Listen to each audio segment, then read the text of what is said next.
6 on Thursday the 14th. We are in number 462. About 4,000. What, 3 years? 3 years to get you. 1,500, probably was 2,000 videos. Close to over 3,000. 12 million views. It needs to be between the equals. They're worse than this.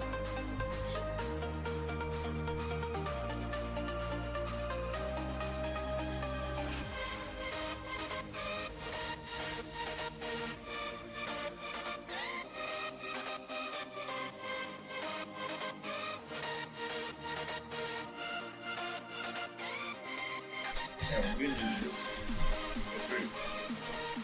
I want to play and make things you put through. But that's actually not paying. No one. Check it in like so you have to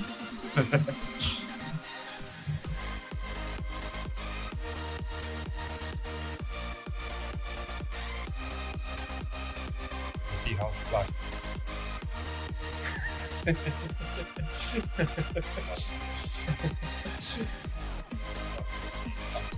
like it. Oh yeah.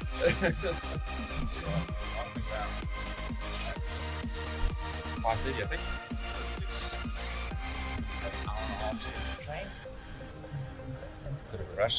One other transport strike.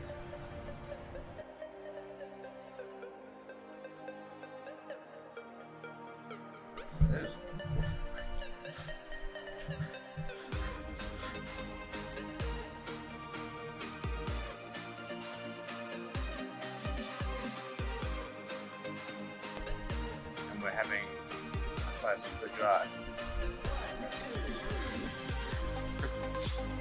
So 10 euros. That must be it.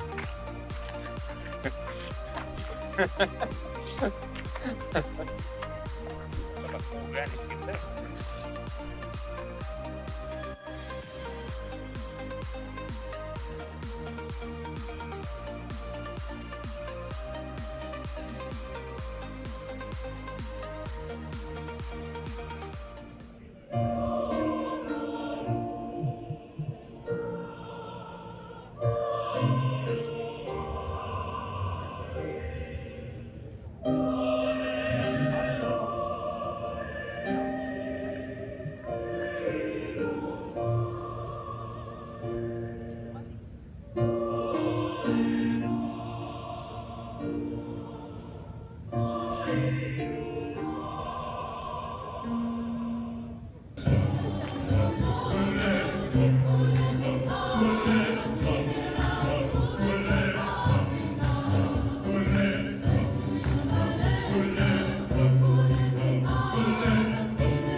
Right, hello and welcome back to the channel. It is day 2 in Bordeaux, and I'm at the tram station where you can see a couple of Chile fans there, about to head to the stadium for our first match of the tournament. Seen a lot of South Africans here, a lot of. I mean, we're just on a tram now, and there's just Afrikaans everywhere. There's English, which is the main thing, which is very cool to see. But yeah, Samoa versus Chile kick off at 3 o'clock, which is in about 4 hours time. It's about 12 o'clock, so yeah, we're about to head to the stadium now, do a couple of interviews, go and see a lot of South African fans, get some interviews with some of the Chilean fans, Samoan fans who are out in their colours.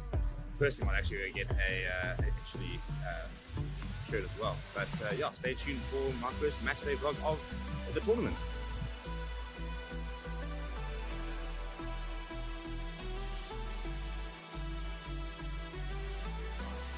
Hello and welcome to Favorite Rugby on Favorite Sports. This is day 2 of the Forever Sports Tour, and we are here in Bordeaux. Samoa versus Chile kickoff is in about just over an hour's time.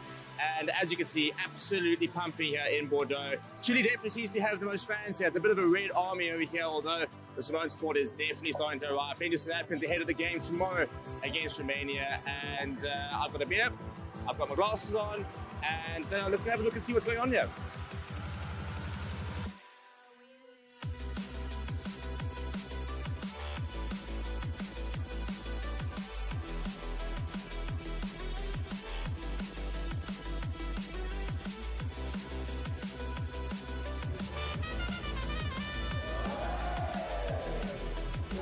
How's it guys? So I've taken here, sitting here at the photography stand, and yeah, busy watching team warm up in front of me. Very cool warm jerseys, by the way. I was actually going to get their jerseys, but the actual warm jerseys were very cool. But yeah, sitting at the stadium, slowly starting to fill up. Just by the way, keeping an eye out for the Red Army. A lot of Chilean supporters in for today. It's just an army of red looking around here. The Samoans have come out there, of course, as well, but absolutely nothing compared to what Chile have got. And yeah, second ever World Cup game for them. They looked the part, a couple of players looking very confident around here. Very cool to sort of see it, and very cool to see how excited the fans are. We spoke to a couple of the fans outside, and you can just see how excited they are to get involved in something like this. I mean, we all know how passionate of a sports nation Chile are, and the rugby doesn't seem to be any different. Very keen to see what Samoa can do here. They should be able to get the job done, but you know, anything can happen in a World Cup. So I hope you guys are enjoying the watch along, and take it soon.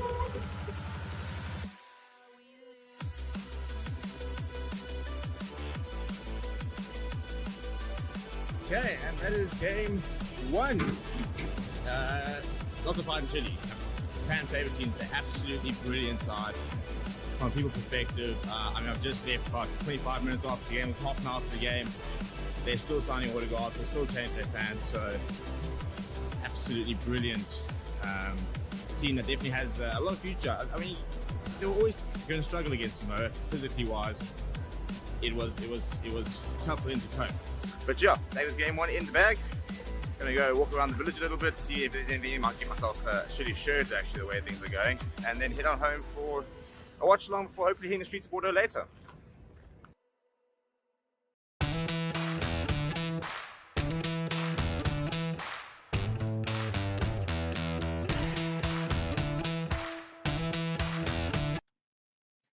Hello everybody, Stevie P here from Forever Sports, and I'm here to tell you about BOYLESPORTS, the official betting partner of Forever Sports. Across all of our channels, they are one of the leading betting companies in the world and have recently launched in South Africa with an amazing offering. You can get a 1,000 Rand welcome offer. For the rugby, they are giving you 25% payout boost up to 2,000 Rand on the Springboks winning the World Cup, as well as an extra 50 Rand bet when you stake 250 more on rugby during the Rugby World Cup. It is your one-stop betting shop. That is BOYLESPORTS. Come and join us in the community. Check the links in the description to sign up. Get yourself an account and make sure that you are winning big with BOYLESPORTS. All right, we're outside Bordeaux. There is an hour until kickoff, and you can see it's an absolute sea of green over here. Yeah, and the plan is we're just going to head into the depths of Springbok supporters, chat with a few people, and see what's going on. So let's go and see. Basically, this is what it looks like to be here at Bordeaux. Let's go have a look and find some people to chat to and stuff. And yeah, I mean, as you can sort of see, we're talking about a sea of green. There's Springbok fans on fans on fans on fans on fans. We're going to be asking a few people for some score predictions and just try and find out how many people are actually here from South Africa and stuff, the travelers. So we're going to walk around and we're going to have a look. Hello everybody, hello, how are you?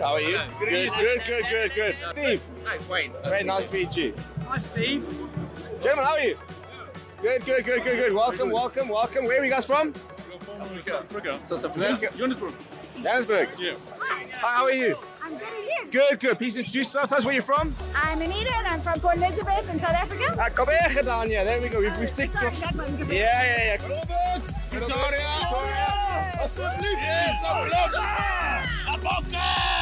My name is Steve, we're from Forever Sports. We are recording over here, so we're going to cover all the multitude of South African supporters. Are you guys all from South Africa? No, you are. Who's got load shedding when they get back? Okay, I want to go stand with you guys. This is my load shedding buddies here. What's impressive, if you ask me, is the fact we've got so many people actually from South Africa bringing the rand over here. We never thought our currency would get this far, but so far so good. No ways! Hi, boy. Hello, Ross. How are you? Yeah, very well. Like So interview. this is how small of a world it is. Went to varsity with this man who, as you can see, is looking phenomenal. Who dressed you today? So we're here with a bunch of, there's 11 of us. We call ourselves Borkval. Borkval. Borkval. So it's like a stokval. So we've been saving up for 4 years. And now eventually we're here. Joining the Sea of Green, where are you guys from? Durban originally. Durban, yeah. I'm from Durban as well. Durban, okay, shame. Sorry to hear that. Got a couple of Durbanites here. I'm from Joburg, so no, we appreciate you. We have to go on holiday somewhere. Perfect. Yeah, that's true. So you said originally, where are we now? London. Right. Yeah, London. London. But still sports South Africa, still South Africa Always. through. Always. Springboks forever. There we go. And is this your first game for the World Cup? No, two. Yesterday I wanted to Samoa versus Chile game. Oh, there we go. What did we think about yesterday? crazy, but today it's better. It's amazing. It's just it's a sea of green, and thank you guys for wearing your colours and bringing out the box. When did you arrive? We arrived on the 15th. 15. Okay, it's been a while. And when are we leaving? We are leaving on the 25th, so we're watching the Ireland game. Ireland game. All right, Yeah. cool. We'll see you there. Right, Romania today. Give me a score prediction. I am going to say 66. At least 80 points. At least 80 points. In the game or for us in specific? Okay, 80. Yeah, right. Yeah, I like we have to match the Irish. They did 82, I think. 70. That's along those lines. Yeah, so Well, if you get 80 points, I'll definitely get a bonus point. So. let's aim for 80. Do you think Romania scored today? Oh, yes, I think so. I To be fair, I think everyone here probably wants them to score actually. They've got So, to at least get a bonus. yeah, That cool. just make them feel good for a while. Oh, there we go. Score prediction for today. Score prediction on my SUPERBRU, I went Borks by 70, but I'm going to change that because I think the Borks are going to go 55. 55. We're going to be celebrating a lot of tries. A lot of tries. A lot of tries will be celebrated. You got to tries, more tries. Does Romania have a chance? Many tries. All the tries, eh? 100 out of 0. 100-0, okay. You reckon? 11 tries. We need more than 11 tries. We're gonna go past Kevin. I want 80 points. What do you reckon? I like barely double digits, so 10 tries. 10 tries. 10 But tries. I think just for the spirit of the game, it wouldn't hurt if Romania could score. They've got so many supporters here. Yeah, I think to be fair, I think we all wanted to score 8 tries. Across the line, Yeah, you know, it's fine. we do. 80-10. 80-10. Yeah, nothing less than 60, buddy. Nothing less than 60. 24-13. Not going to be a popular man later. Right, so 10-11 tries so far is the call. And I've bumped a couple of Romanian fans over here. Love the jersey, first of all. How are we? Yeah, come here. Yeah, come on here. We want everybody here. We got everybody in here. Yeah. Coming up against the current world champs. How are you guys feeling? We are feeling, I think, confident. We want to make a big game to get out of the game like Uruguay last game with France, like heroes. Yeah, it's hard to beat them, but we can be some heroes. We want to see some heroes there. I'm actually quite keen to see how Dion Ferreira's coming on as Yeah. replacement hookers. Okay. And, We must see Marco Verstappen in there. You know, exactly. apparently anyone's a hooker these days. Exactly. Don't quote me on that, but after you finish here, we're being invaded here. It's a bit of a takeover here. I'm going to come across here. Once you guys have played today, who are you guys supporting in the tournament? Are you guys going to support us afterwards, or is there another team you're supporting? Depends of the result. I'm Depends on sorry the for result. you, Depends. but the European team must win it. No. Come here to us. You see, come here to us. We'll take you. Well, you already have a movie, so the European nation needs to know. Yeah, we need another movie though. We've got no electricity. It's tough out there. This is the nice thing, I suppose, when it comes to the smaller games, is that there is genuinely no animosity whatsoever. It is very, very relaxed. And yeah, there's a lot of camaraderie. Hopefully that won't change. And look, if the Boks lose, you might see a lot of very grumpy Springbok supporters. Are we bringing it back to Pretoria? Absolutely. You reckon? Absolutely. back. Pull it back. Absolutely. So you're going to bring it home? Yeah, definitely. The World Cup came back to South Africa for another 4 years. My friend, he said yes. Okay, there you go. You asked here, Khaleesi, Ches and Colwyn. They've confirmed that the World Cup is coming back to South Coming Africa. home. So you heard it here first. There we go. Guys, thank you so much. Enjoy the game.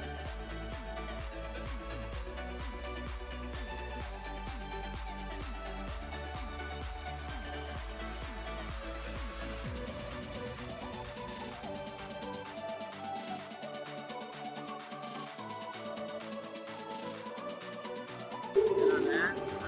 Currently doing the lineup, and we all laugh at James, who in Madrid is down. And we back at there he is. Look at him. Look at him. Let's get the rain cover ready. And that's the way.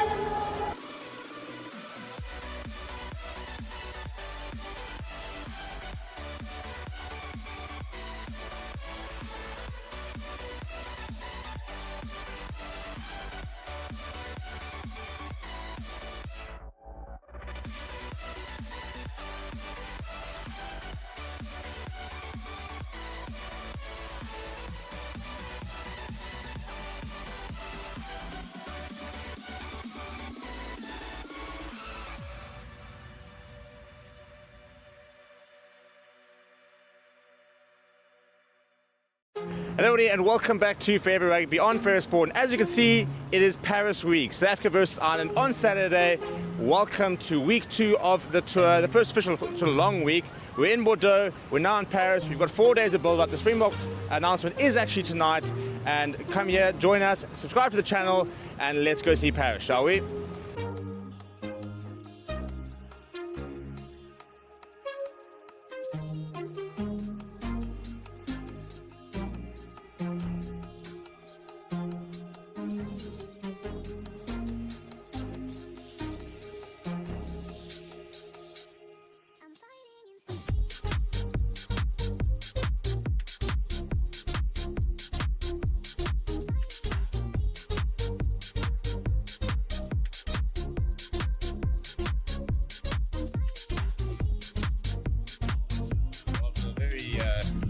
Fun morning. Coming out of the police station. We are finally up doggy there. Yeah, first behind the camera and just photo yesterday, so we're having to sort that out. And late change for plans. We're not being announced tonight, so unfortunately got 2 hours. But yeah, let's go see the Paris.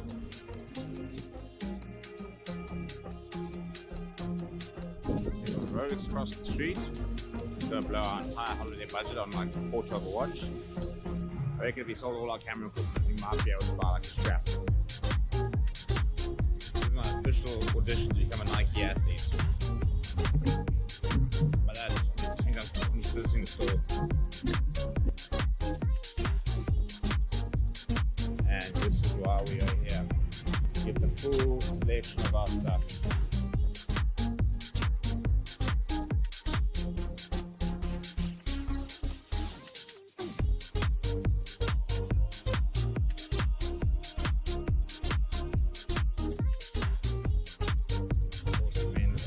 Bloody floor.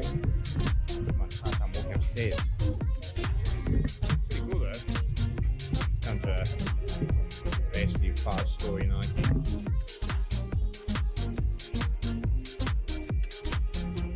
This is where it gets dangerous. You see French jerseys. I'm seeing lots of different jerseys. I'm seeing a lot of Euros.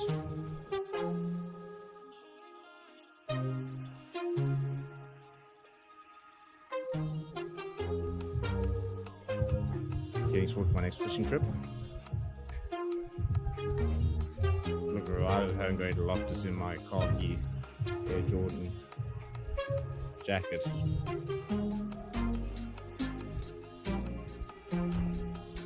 There you go, nice.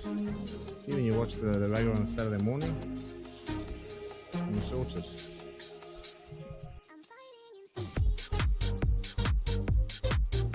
Alright. Let's go see the option film, shall we?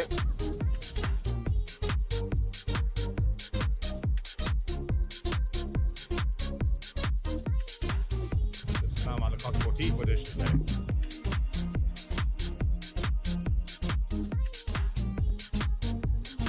Sounds all the crazy stuff.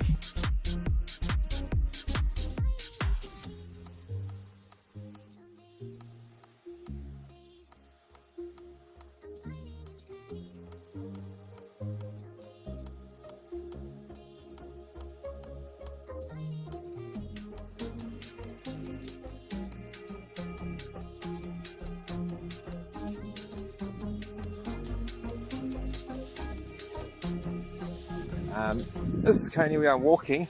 As you can see, I'm actually just taking a stroll literally through the French countryside to go and report on the Box Paris-based press conference. No public transport out here apart from a bus that doesn't go the right way. So having to give it a bit of a leg, I tried to ask a couple of French people for a lift, and both, 2 ladies and a guy, all three of them shook their heads and said no anglais and drove off. So clocking in some steps.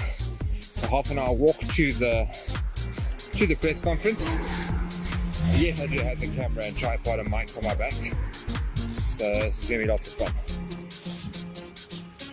I realise the train's coming in the wrong side.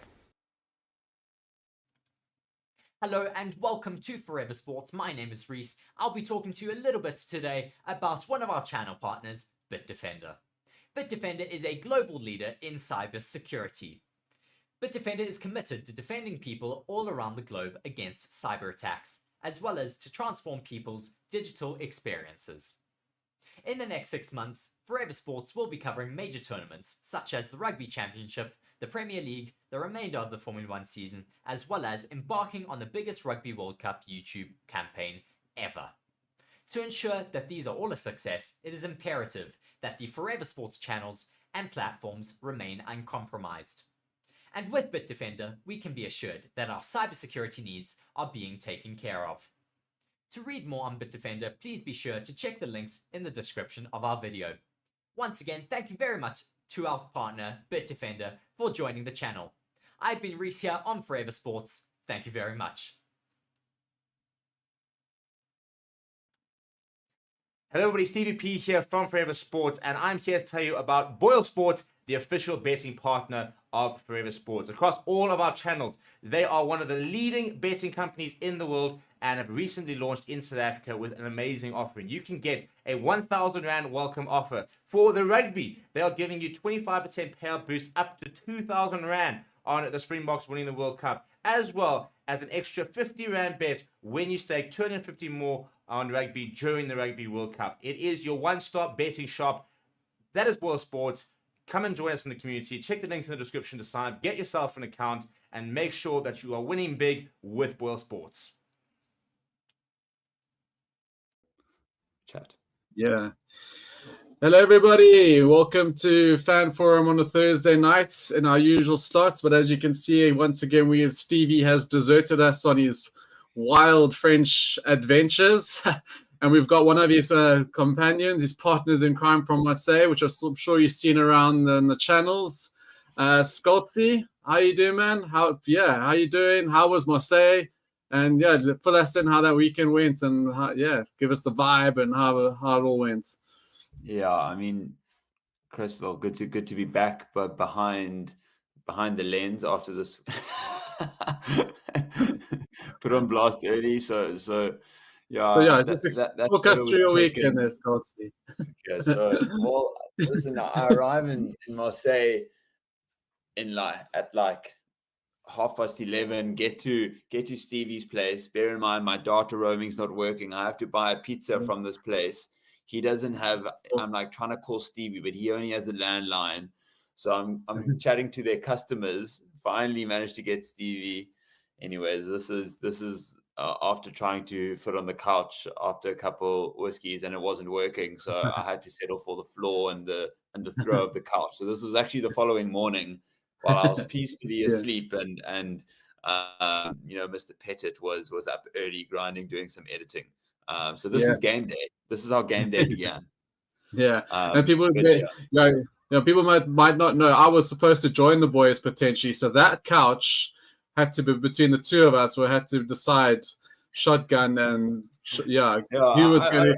But that was never. That couch is not big enough to even sit on, I think.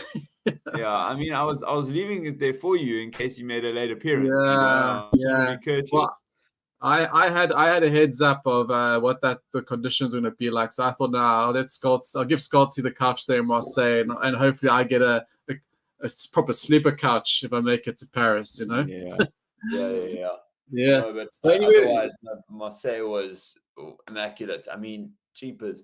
You kind of actually wish the game was at 7:30 and not 9 o'clock, because I mean, you wake up and it's a book day, and when it's a book day, that means there's going to be excitement and dops involved. And when it's only at 9 o'clock, and you might have seen some of the interviews post game, but it's a little bit blurry at that stage. But I mean, we went to a Bok Army event, which couldn't recommend more highly. And there were hundreds of South Africans. We did some epic interviews and some more questionable interviews with others, but amazing vibes. The stadium is incredible, and I was so glad that it was such a competitive game. No one, Tonga came to play. It was proper, and the cherry on top was just every single kick going over. I mean, it couldn't have been more geared out. But yeah, absolutely phenomenal experience.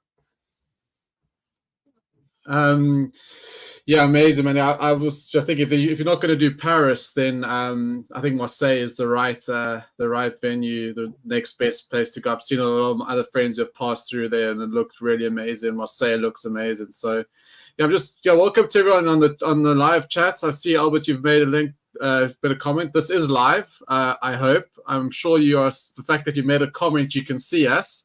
But anyone else around here, please share your comments. We'll have a look at them, put them up, obviously, and discuss some of them as well when we can. But as you know, Scotty, I mean, World Cup just marching along as it does, quickly into the final pool game. Obviously, the books aren't playing, but we can discuss some books later.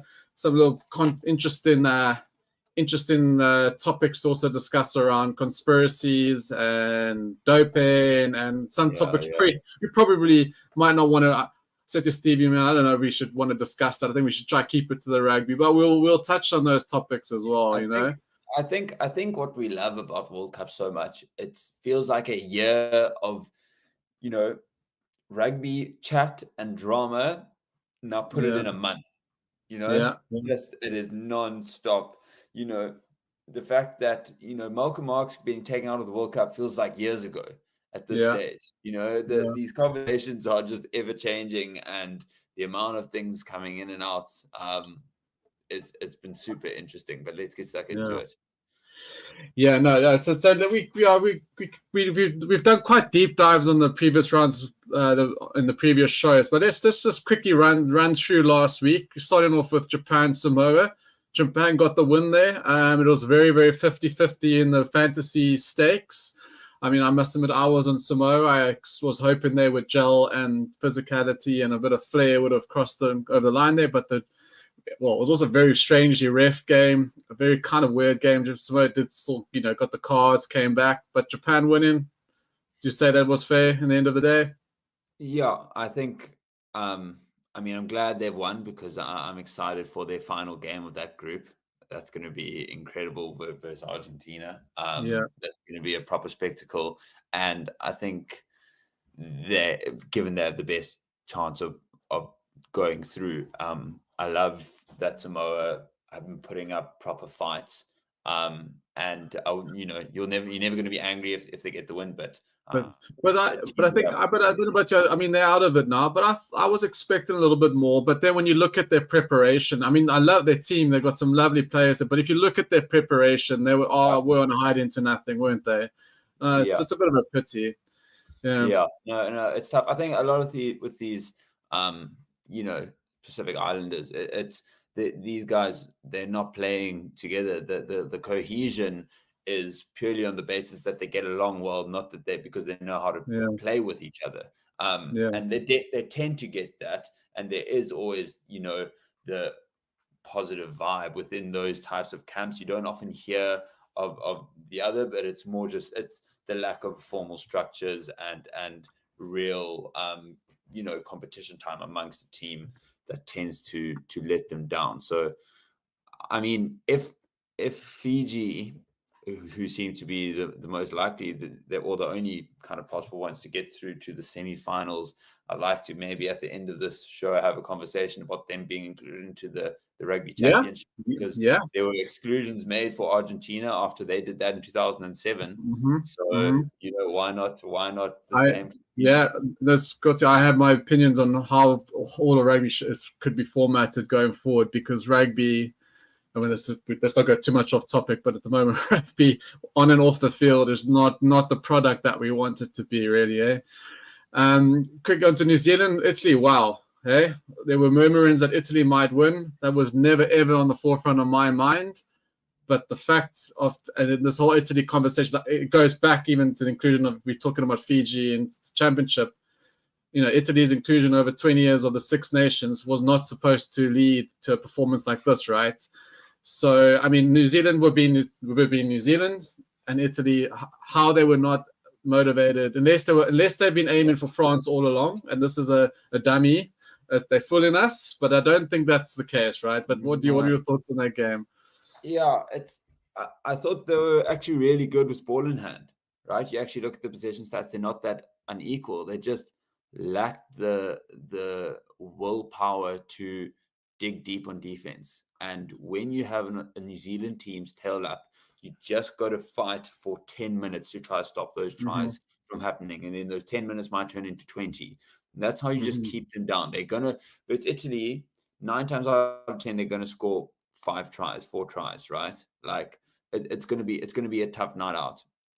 But they just didn't let it stop sliding. Like at the end of the day, they got 3 tries, which is good, right? But it's just only in comparison to what it was on the opposite end of the pitch, and they just let everything go through. They just they sat back, let New Zealand play at them, and there's only going to be one winner if you let them just run it. I mean, there's nothing more, I think, as a rugby player, probably demoralizing, if you want to call it, that when you're 21-0 down to the All Blacks, knowing what mood they're in after 12 minutes, you almost know they could have easily probably thrown the towel, like many teams have done before. But the fact of the matter is they are actually still in the tournament. Like it feels like it's the death of it. Doesn't, but it just doesn't sit right. It doesn't feel right. It should have never happened, but it did, and it does. Again, are we now? Everyone says New Zealand was just sleeping on New Zealand. Have we given New Zealand false hope again? Have they given? We don't know. I mean, we'll see at the quarterfinals, but very interesting. I think maybe Italy knew, obviously, if they want to get through, they need to beat France or New Zealand, both of which are going to be incredibly tough, and New Zealand was their first test. If you don't lose against New Zealand, your next best option is to show that you put up a fight to make, France worry and second guess and maybe spend too much time over analyzing something in Italy's game or their own, right? But it just seems that as long as France go through the motions and play with a bit of confidence, they'll be all right. So I don't think they've done themselves any real service. As I said, I don't think they were horrible with ball in hand. They attacked the gain line and they managed to get those 3 tries. But defensively, they were shambles. Yeah. Argentina, Chile, quick one. I don't spend too much. I think that's pretty much spot on result. I think that game went according to plan. So Chileans put some points on this time, but I think that was a standard result. It's all about Argentina, Japan coming up anyway. For sure. As you said, I think Chile have shown glimmers of potentially what could hopefully then come into future World Cups. I think particularly their first performance versus Japan, but it has been a bit of a rolling from Argentina and England. But we'll see. They're a very small rugby nation, but I think that's big for Argentina going into the Japan game. They needed to get points on the board, especially with how scrappy their game versus Samoa was. So that's gonna be massive for them. Yeah. I just quickly see Albert, thank you for commenting, man. You're talking about the doping thing. We are going to touch on that later. Yeah, we do have to bring that up, unfortunately, because this is a slideshow that we certainly did not need and was probably not necessary, but we'll get to that. And we'll move on to the Fiji-Georgia game. I actually thoroughly enjoyed this game. I think when we talk about what competitions took later, when I know we say Fiji is a minnow, but Fiji kind of played like how they normally have played. To kind of put them, they played like they were back in their tier 2 vibe. And Georgia I always felt they had a big game in them, and they came and they arrived. So I thoroughly enjoyed this game, but Fiji showed their class in the end, that they got over the line. But yeah, Fiji through. But I think once again, I think we expected that, but probably a few people thought it was going to be a bigger result, right? Bigger points difference there. Yeah, for sure. I think everyone is just so relieved, right, that they managed to put that over the line. My heart's not that set off. I love it that they're there, but there was a lot of people heavily, heartily invested into the Fijian side this. I think it's you wouldn't want to see them muck it up. You always feel it's like you want it to be like not an upset if they get knocked out, right? Because they've done so well to get into the position they have. They've beaten big dog Australia, almost Wales, and to a Georgian team that in the previous week drew to Portugal. Like, as a Fiji team, and you want to, people are speaking about potential semi-final in this World Cup, me included. Like, you want to be able to put them away, but it did at least show and give thought to, like, even if you have a bad game, you can still get over the line. So I'm glad they clutched up in the end, and what an offload by the way. It just showed where Fiji are. There was probably a time when they wouldn't have done that. Their heads might have dropped them. They were very temperamental, and they kind of showed that in a way that they didn't look like they thought they were going to win by arriving. But Georgia certainly arrived, and they just had to dig deep to get that one over the line. And to Council of One Music, a nice name. Yeah, Fiji don't like me favorites. Yeah, maybe. Yeah, I don't know if they didn't like it, like I said, or did it get to their head or something, because they took them a long time to get into that game, and Georgia were in that fight right to the end. So, yeah, and it's psyche thing there. I think it's the predominantly lesser teams, or like that there, and even Russie tries to harness that, but more in a psychosocial way, that people are out to get us. Not because we worship rugby, because they don't want us to win, type of thing. So I think people, it can work both ways, because you can submit to it. Like, let's say Italy did. They're like, okay, well, we're never going to beat the All Blacks anyway, so why are we going to fight and stop them from scoring their 10th try? Work the other way as well. Scotland, Romania, we don't have to go. Yeah, I mean, more interestingly, Scotland have beaten Romania higher than Ireland and us and South Africa. If you want to put the facts there, but look, pretty much that was around the points that we were all going to probably rack up against Romania. Job done for Scotland, right? The game again. It's all about Saturday. Yeah, that's what we're here for. I mean, offensively, Scotland are probably the most exciting and fluid of those, South Africa and Ireland included, and can just kind of turn it on and score, let's say, weird tries, ones that really good tries. Their momentum side, they need to. They're not great at chasing. That's what I worry about Ireland. But when they have their tails up, they really build up some really great looking tries. Job done. Yeah, job done. Yeah, Australia, Portugal. I also enjoyed this game because Portugal were well up for it, and Australia were initially, and were grinding the first half. But I think then by halftime they were getting checked out. I think, and the Portugal were going for it. Love the attitude, love that endeavor. I really enjoyed Portugal in this World Cup, along with Fiji. I've enjoyed Portugal so much. Australia, I mean, God bless. I don't know if we have time to. We don't need to discuss Australia. This one, it's just quite funny that they've had to stick around France just to wallow in their pity for they're probably still on holiday. Probably on holiday already. But interesting game. I thought Australia would probably beat them by at least 2 scores more than that. But kudos to Portugal, giving them a good fight. 100%. I mean, Portugal has got to be one of the most outstanding performers of this World Cup, right? I'm so excited for them, hopefully, to continue building on this. They so nearly got that win last weekend versus Georgia. And we were actually watching this game while at the Bok Army event. And jeepers, you would have thought, that green part of Portugal was living large in the box setup with all our green jerseys on. It was a huge Portugal contingent all of a sudden. But yeah, no, really great. And yeah, I guess I think Fiji Portugal this week is also going to be a lacquer game to watch. It's going to be a good one. Much so. And Fiji can't rest on their laurels. Yeah. And that's actually a nice segue because we'll go on to the box. Actually, you were there, as you said. Return of the prodigal son, King Pollard returns and does his thing. Does what Pollard does. Look, we were always probably going to have front football. I didn't want to say it last week. It was probably always going to look decent. Let's be honest. Obviously, he gets his kicks. That's what he's there for, right? So, but you were there. Yeah, tell us about. I mean, I think again, expected results. Tonga even getting 18 points is pretty good effort there. Really enjoyed their attitude, enjoyed the camaraderie, enjoyed the atmosphere.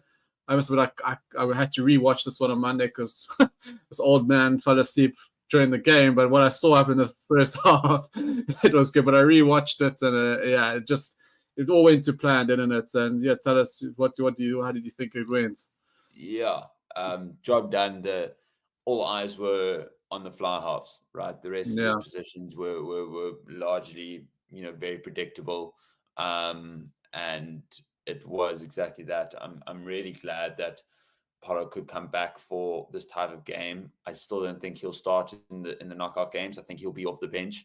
But yes, he'll be there for probably his kicking. But you still need to have the ball in hand come the 65th minute onwards, right?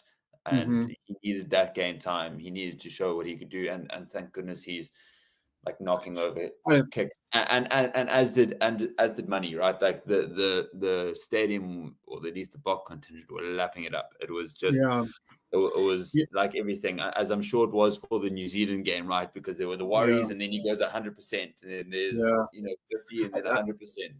Yeah, I don't want to be too harsh on Pollard. I want him to do it. It's only going to be good for us if he's, doing his thing, and he did. And I watched him. He looked good. He looked fluid. He looked fresh. He looked right. He looks ready to go. Good. Like for me, as long as both of them are in the 23, I feel comfortable. Yeah. I mean, Pollard has to. If it's going to be one or the other, if Pollard's, you just feel that Nineveh's going to go with Pollard for World Cup knockout rugby, right? I don't know.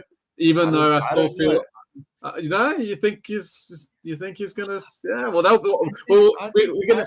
I wanted to go. I want to go into who we think is going to play in the quarterfinal. Or we assuming we are going to be in the quarterfinal, right? But just to finish off the Tonga, is anyone else in the Tonga? Any comments on the Tonga guys, the players? Anyone that stuck out for you? I think Moody had a much better game than his previous outing against Romania.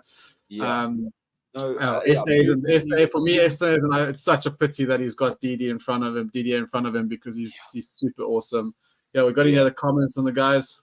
Yeah, I think Ken had a really good game. Again, I think he, as a wing, he didn't even have to pass, so I think still learning how to offload a little bit more. But I mean, he's such a good finisher that he kind of gets away with it.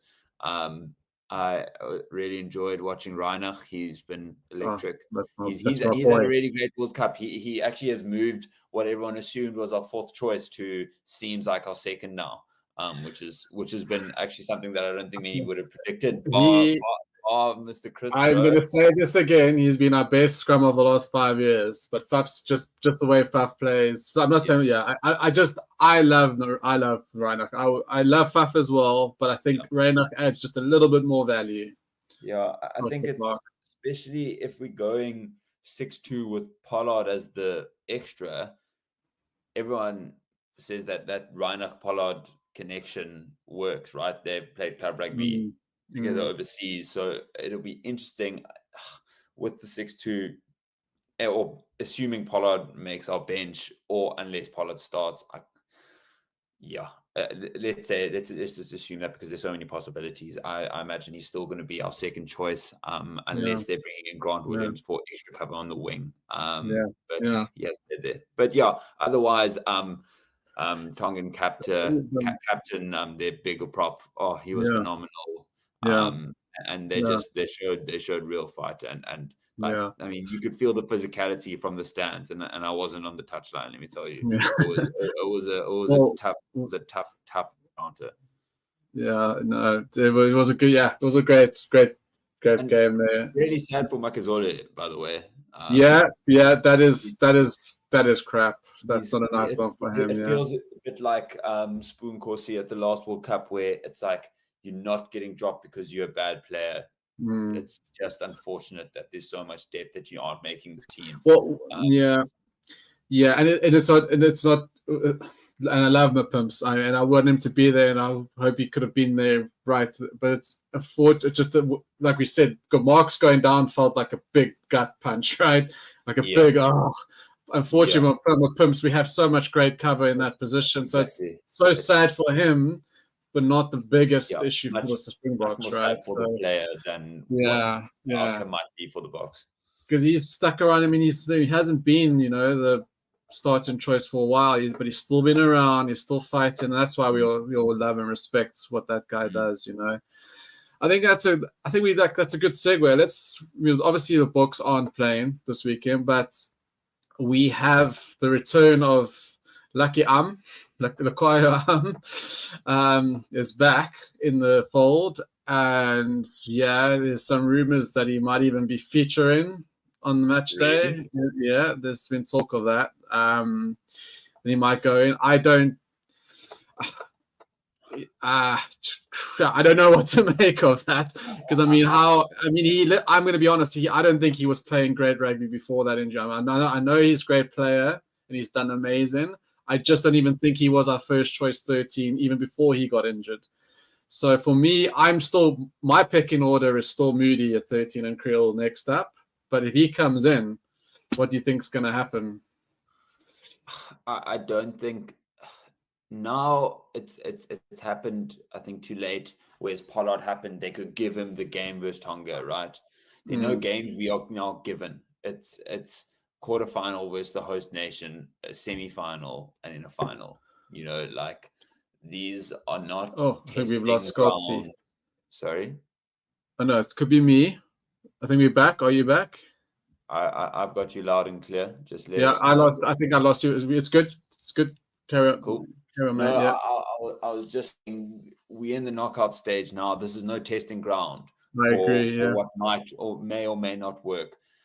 Creel, although hasn't necessarily shown the form that he had in the build-up to the World Cup, has still been good enough, I think, to hold his place. And again, I don't think they're going to be changing much. And if not, Moody's good enough to be there, and he's more versatile. He can play better at that and wing. Lucanio's there. I think if there's something that goes wrong, he can slip in, and rather that than a promising 13 but doesn't know the structure of the box. He knows everything, like the back of his hand, and he can put in, let's say, a 75% performance, and that's fine. If we really require it later on in the tournament, maybe he plays the semi-final or final, but it's more based on his knowledge of the Springboks than I think the assumption he's going to be. I agree. I think it will be a massive risk to play him straight away in a World Cup quarterfinal. I think it'll be a stupid decision. Okay, if you're going to bring him in, you're not going to play him. Well, you haven't. Then what you brought him? It seems like they maybe brought him in just because it is Arm and he's experienced and he's been there, and that's a great person to have in the squad. It looks like the guys like him and love him. I agree. I would be.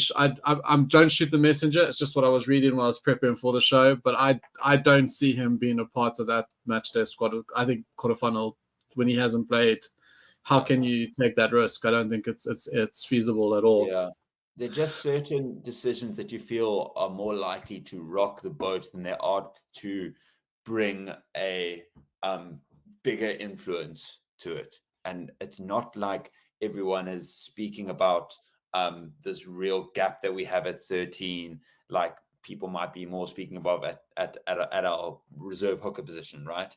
No one's speaking of it in that way. It's not a problem that he's solving, much like we don't have at wing. When Makazole went missing, it's not like an alarming issue. So advisory role, but he's there if need be, and he can slot in, and people will have full belief in what he can do, and maybe just a slight worry on Yeah. what he can produce on just from Yeah. more of his point of view, I guess. Yeah, well, this topic has brought up some comments, fired up some comments. Arm class is permanent from Albert. He could go to wing.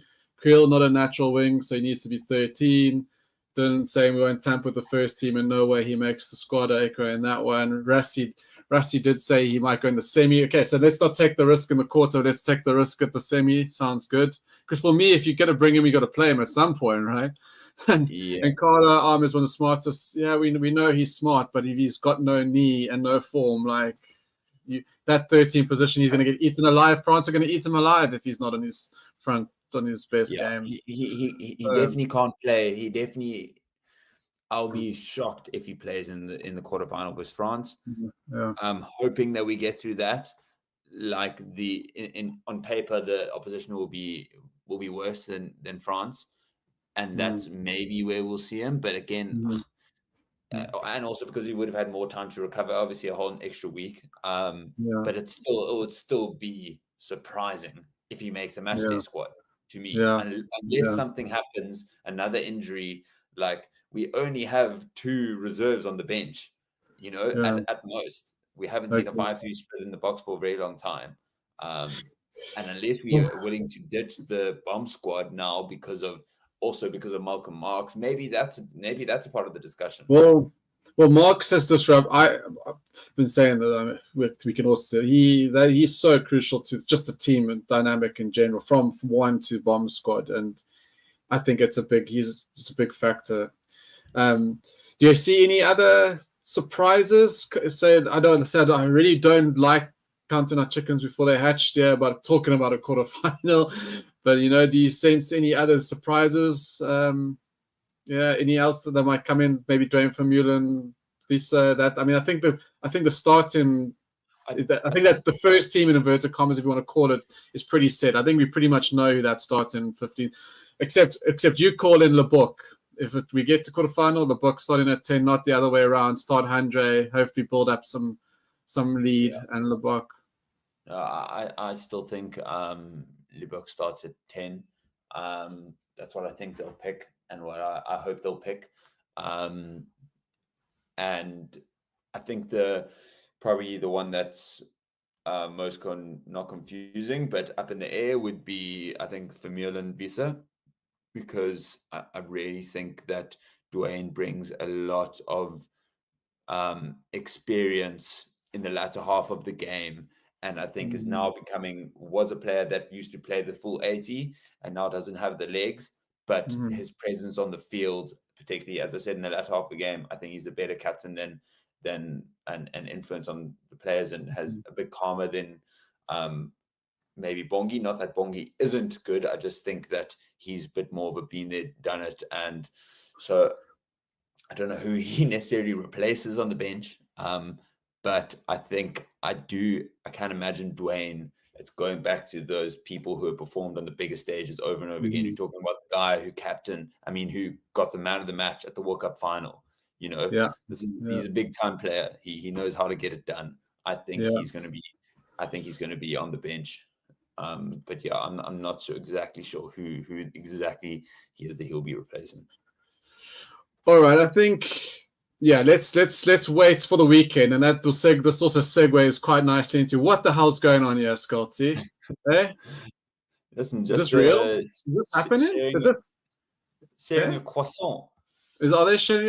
Yeah, they look like they're having a nice friendly chat, about life and their partners and where they're going to go on holiday after the World Cup. No, that's the only stuff they're talking about here, right? How to make sure that they are both have a bonus point and they win, and that Scotland wins by 8, something that's never been done before. That Scotland have never won, by more than, I think, 7 since 2001. But this weekend.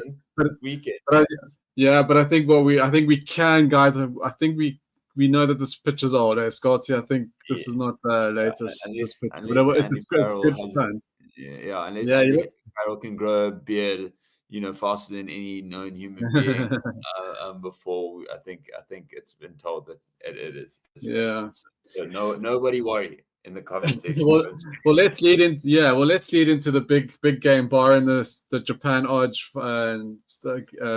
game. This is obviously this is the marquee game, isn't it? This is the big game of the weekend.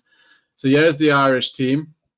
Said I don't think pretty much that's full strength, right? That's the team that ran out against us, I believe. Yeah, I think it pretty is. much. You have to go full strength. So any comments there on the team? Obviously, I think we expected this, right? It's a must-win game. I don't think Dan Sheenan started against us. No, he didn't. No, he didn't. No, they were calling for him. Yeah, that's right. So it's full strength, and Ireland have gone full strength pretty much every single game. And they've been one of the only teams not to be rocked by injuries or major concerns. So again, firing, they're gonna want to take some confidence. I think that they get the job done. But who knows? So it should be a cracking game. Yeah, so exactly. I mean, what's your prediction? Yeah, I just don't see anything less than an Ireland between 10 and 20 point win. Probably, I think classes that Irish team has got two. They're just too good. Scotland are good as well, but I mean, as we talked, they've got I love their back line. Everyone who knows me knows I love you, Jones, too much. But we just spoke about Hamish Watson not even making the side. They're going for a bit more. They're going for a 6-2 split, and it looks like they're going to go for one last hurrah in the last 20 with a power game there. With the reserves they've called there. But I love Scotland. I just think where Ireland are, what they've got to lose if they lose this game, they're going to be switched on. I mean, Scotland might run them close for a while, like they did at Murrayfield. I think it was this season at Murrayfield where they were running them pretty close for a while. But Ireland went to the next gear and Tel Aviv, Scotland, and that was it. I think the same thing will happen. For sure. I think at the end of the day, a lot more things have to go right for Scotland for them to get a result out of this. And Ireland need to go through the paces and play well. Of course, they need to play well. This is no walk in the park versus a tier 2 nation. This is a Scotland team, which is going into the World Cup, we're saying 5th in the world, right? So by that logic, they were at least making the quarterfinals and probably the semis if the draw was done maybe a little more equitably. But a strong team on both sides. I really, it's that Irish front pack is it's incredibly strong. We saw what they uphold a 7-1 South African split. And they managed to do that and hold us out there. So 6-2, I think maybe they're trying to bolster that. Maybe try to win a couple more penalties. Finn Russell's going to have to kick everything over, and they're going to have that back line, which is it's such an exciting back line. I really love watching them. They're amazing. I'd love to see them in this. I mean, it is a knockout game, right? At the end of the day, but it doesn't have that same feeling in the air. You say group stage compared to quarterfinal, but at the end of the day, let's call it a round of 16 because it is that. I don't think Ireland by that many though. To be honest, I think less than 10. Oh yeah, okay. But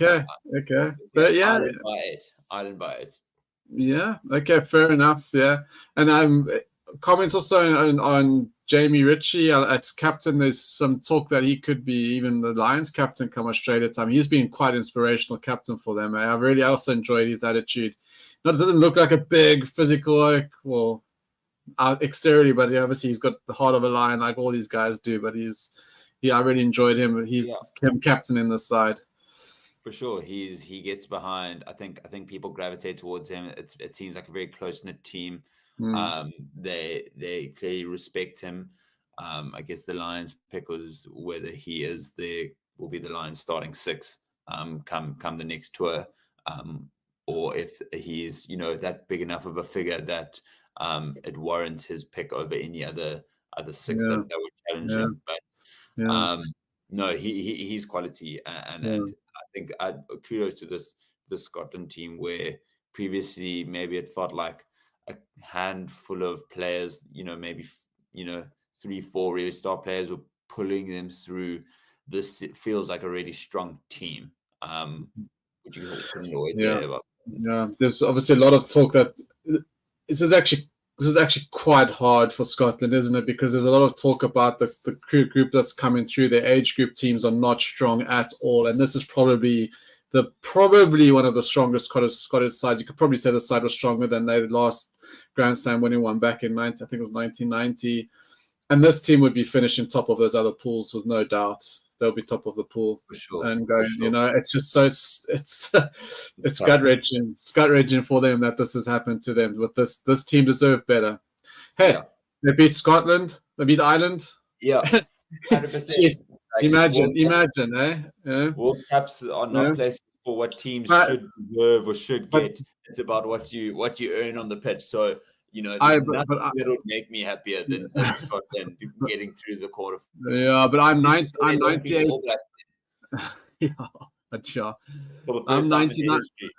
Yeah, I'm 98.999% sure that Ireland are not going to lose this game. I just can't. I think it's just too much.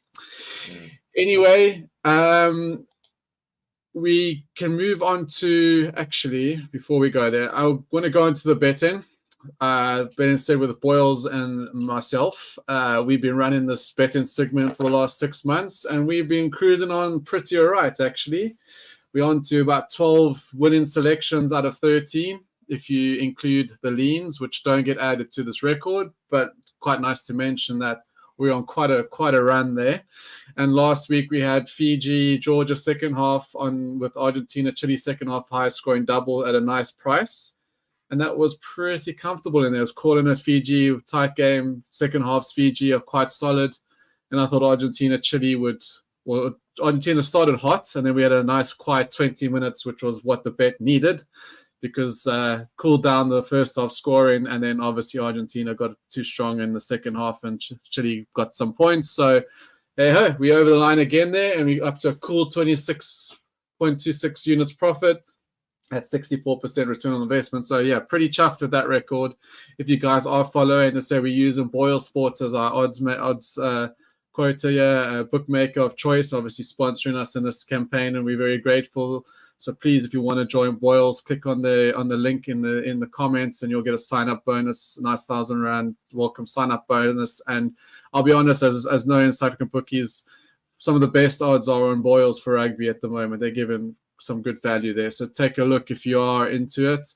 And this week, we're going from, I've called Ireland win here. I really don't see Ireland not winning this game. An Ireland win with France and Italy as the highest scoring, the second half being the highest scoring half there, because I anticipate a hot Italian start, and I think France are pretty solid anyway at home on defense. I think Italy keep this tight.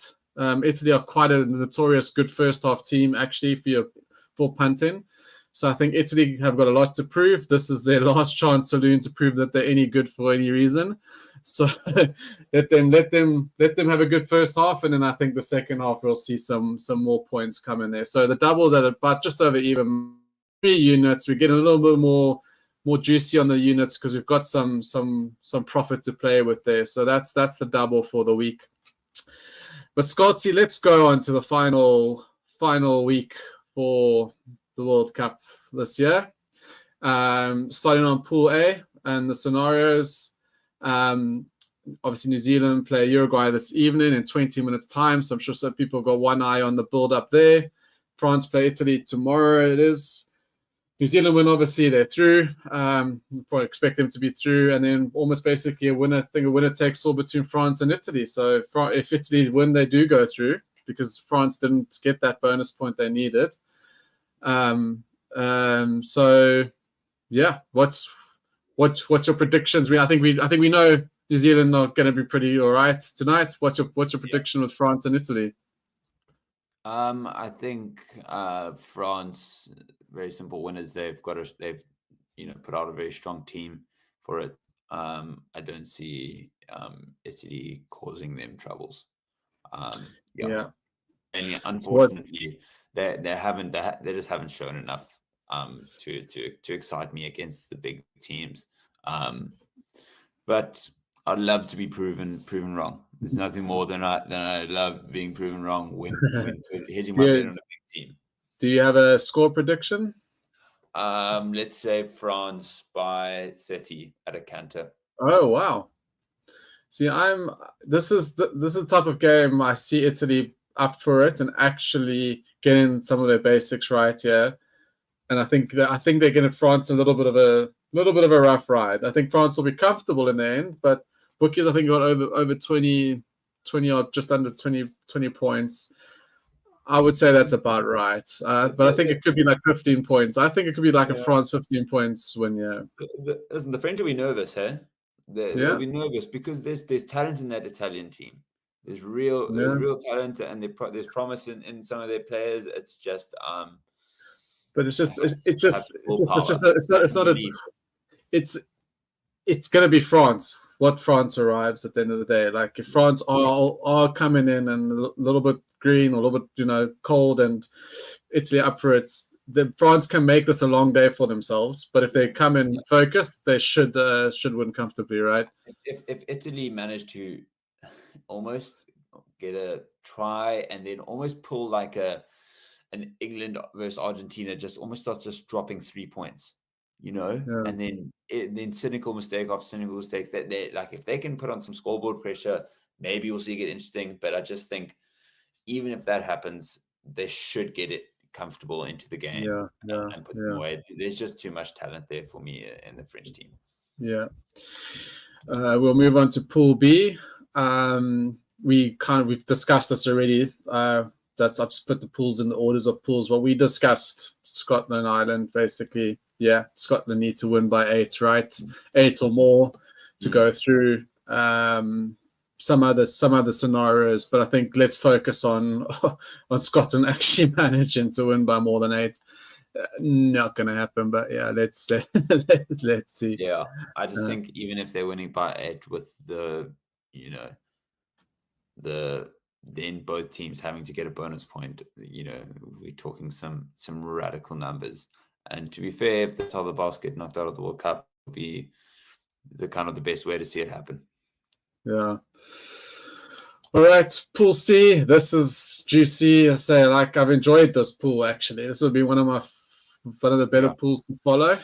So good. Yeah. So Fiji, basically, Fiji win go through. Obviously, we know that. I think it's going to be a fun game though. So, like we said, I think it's going to be a good fun game to watch. But maybe I wouldn't be surprised if Fiji drop it now. That would probably be very typical Fiji. But I think they're too good at this stage. They just got to focus. I think they kind of got a lot to say about their coach and their captain at that moment. I was at the Twickenham game and I was so impressed with the attitude and with the guys at the press conference and the players. They just again, culture. Like England looked like they were in hell, and then Fiji looked like they were having the best time of their life. And you could just see that filter through, even like when you got close to them. So don't see any issues there. What could be interesting is Wales-Georgia, because this is a game Wales love to, I'm going to use the F around in. They're going to probably win, but I have a feeling that all Georgia are going to make this Wales team sweat a little bit. Wales will go through. What do you think? Yeah, I mean, I don't... Wales have...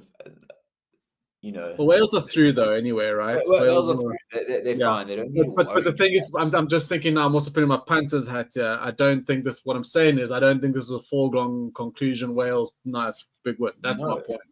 And to be fair, I don't think either of the games are like. Yeah. I don't want to put my what's going to be great at Fiji, Portugal. You're looking at two teams that like. Well, Portugal at least have shown this World Cup, and Fiji just reputationally play like they have nothing to lose, and they just go hammer and tong, and throw themselves at everything, and they're not afraid to do that, which is just going to set itself in an amazing game. I think Fiji will pull it off, and I'd love them to, but Portugal are not. They never have been backing down. They try to run it from their own 22 versus Wales versus Australia. It doesn't matter. But yeah, I think Wales, Georgia. Thank goodness Georgia showed the fight that they did against Fiji, and at least that Wales know now that they're still not going to have to bring an A game to beat them. It's not just a fact of maybe Georgia being that horrible, although I don't think they've been good. It's also just Portugal have been decent, as Wales also found out, remember. Wales also had a bit of a testing game versus Portugal. Portugal have actually been one of the stand-up teams of this entire tournament. Yeah, I agree. Let's actually go to the final pool, because this what happens here will obviously ultimately predict we'll make what the quarterfinals are going to be. England, Samoa, as we know, England are, I think they're as good as top, I believe. Samoa, yeah. Samoa, as I said, Samoa, I think it's the type of game that kind of, if they go down by 2 scores, they're going to check out, in my opinion. I don't think they're going to, I think England are one team that also on a nice little upward. I don't really know where England are, because the games have been so weird. So it feels like they're doing so well, but it feels like it could be a false positive. But we'll have to see. It was almost like after the Argentina game, it was like amazing, but no one really knows what to compare them to otherwise. No, there's not compared to the last year. Like, I don't know where to place that game and them, because what happened with Chile was expected, and Japan as well was probably a right form result there. Yeah, exactly. They didn't blow them away, but you think of. I just look back to that South Africa Ireland game. You just can't see. I can't see England competing on that level. I think it's just too soon. Weird mix where they can cause weird upsets and get people to play in the wrong type of way, maybe like the Argentina game, and a couple people flashing in the pan here and there. But whether that can carry them, past the semi-final, I'll be surprised. Yeah, but in saying that, we got Japan, Argentina. Some people are calling Japan might win this game. Where are you? Yeah, I think I think Argentina. you hesitated. You hesitated because it would have been Argentina with no blink of an eye 4 weeks ago. But now we hesitated. 100%. I think this Japan team was very unconvincing coming into the World Cup, right? And then all of a sudden, Michael Leach has been immaculate at his age. He's played incredible rugby, and I mean, the kicker who knocks it with a knuckleball every single time looks like she should never go over. I don't think he's missed maybe one kick the entire World Cup. They're gelling, and they've always got the fight in them. I think Argentina just luckily recovered from that stumble against England. I think they have. On paper, they should win. I think they will, but I think it's going to be a really, really close game. I think it could be within. I'm going to say Argentina by 5. Yeah, I think Argentina just haven't showed. It just feels like a game that they can rope Japan in. Well, Japan can rope them into a little bit of a dogfight, and then it could get squeaky bum and sweaty for the Argies there. I also do think they just got enough class and ability. They are the better side, and they just need to apply themselves and get the damn job done. But then that takes us to our quarterfinal lineup, because we could pretty much then we know that's going to be England, Fiji, probably, and Argentina, Wales. Interesting quarterfinals. Rematch England, Fiji. Surely England. I know we all want Fiji to win, and I'd love Fiji to win, but I don't. I'm a believer of grudge games in rugby, just like that New Zealand quarterfinal with Ireland will be. I think England will probably take Fiji in the quarter. What do you think? England will take Fiji in the quarter, yeah. And this is, I'm a big heart over head at certain times. So I'm gonna just, play the devil's advocate. I'm gonna go Fiji. Oh, man. I think there's a little bit more they have head in the game, and they slipped up for 20 minutes versus Wales, and Wales punished them, even maybe more like half an hour to a half of rugby, and Wales punished them. But even then, they almost got the job done in quite a tough game. I don't think England are that much better than Wales and Australia, if we're being honest. Like, they're coming right, but not that right that I don't think Wales are capable of beating them. And I really bloody want Fiji to win, so I'm going to speak it into existence. Yeah, and Wales, Argentina, I'm going to back this. I like what I've seen from Wales when they've put their what they've done against, even what they did against Fiji was pretty good at times. There, I think they yeah, they got probably some lack of the green as well, but they put that game was pretty much put to bed with 10 minutes to go. Okay, they could have lost it if the guy caught the ball at the end there. But I think, and then obviously, well, I mean, okay, then we sit there, how do we compare that to Australia? But yeah, it's like with this look bad. But that it just looks more back to Gatland Wales. That was one of my comments. Remember, they were Wales and the Gatland were really good, really solid. Could have won last World Cup. Let's be fair. If Pollard misses that penalty, they won couple Grand Slams under him. Then Pivac got loose. Wales territory's under a whole lot of issues, but the Gatland footprint is coming back there. I just don't know if they have.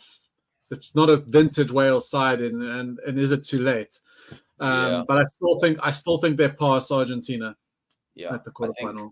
I think Wales is peaked to the semi-final. Like, this is still the team that the Box gave, I think, like 67-2. I was at that game in Cardiff, and that's the Box that ran rampant against pretty much a full-strength team of theirs.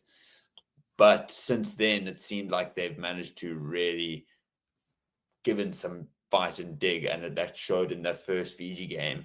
But not only just getting away with maybe, digging wins, but they put to bed Australia. They really said, we don't care if this is going to be your biggest shock defeat in a World Cup ever.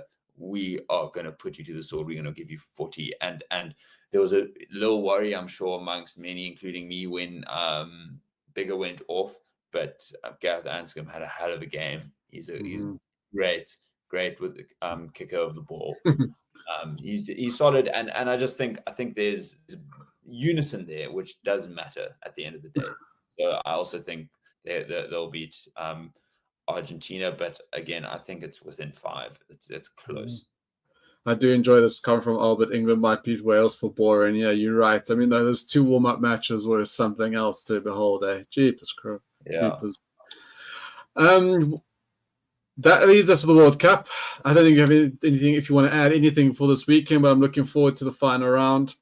But we have 2 hot topics that we mentioned. Let's save the doping for last. Let's save the best for last, should we? Or should we start with doping and go on to how we see, because we talked about Fiji now and the justification of them for a rugby championship, or what a rugby championship could look going forward. Box into 6 Nations, which that is coming. That's going to come. Even though no one's going to like it. 6 Nations? Eventually they will, yeah. It's just too commercially not, it has to happen money-wise. Well, Albert has said let's speak about the doping, so let's touch on that. Let's do doping. Jesse Krill has no. So the Yankees failed again. Marks didn't break his knee. Didn't hurt his knee. That's a fake. So what do we think? So, okay, we need to lay the groundwork, all right? No one's been caught doping in the Springbok side, so that's one. This is an overarching sports committee, South African sports committee, or government agent, the guys whoever they're called, haven't complied with the doping agencies, which everyone should be complying. Obviously, naturally, you are compliant, and you march on. But of course, we have not gone through the rights. We haven't been validated. What's the right word? We haven't done the right protocols.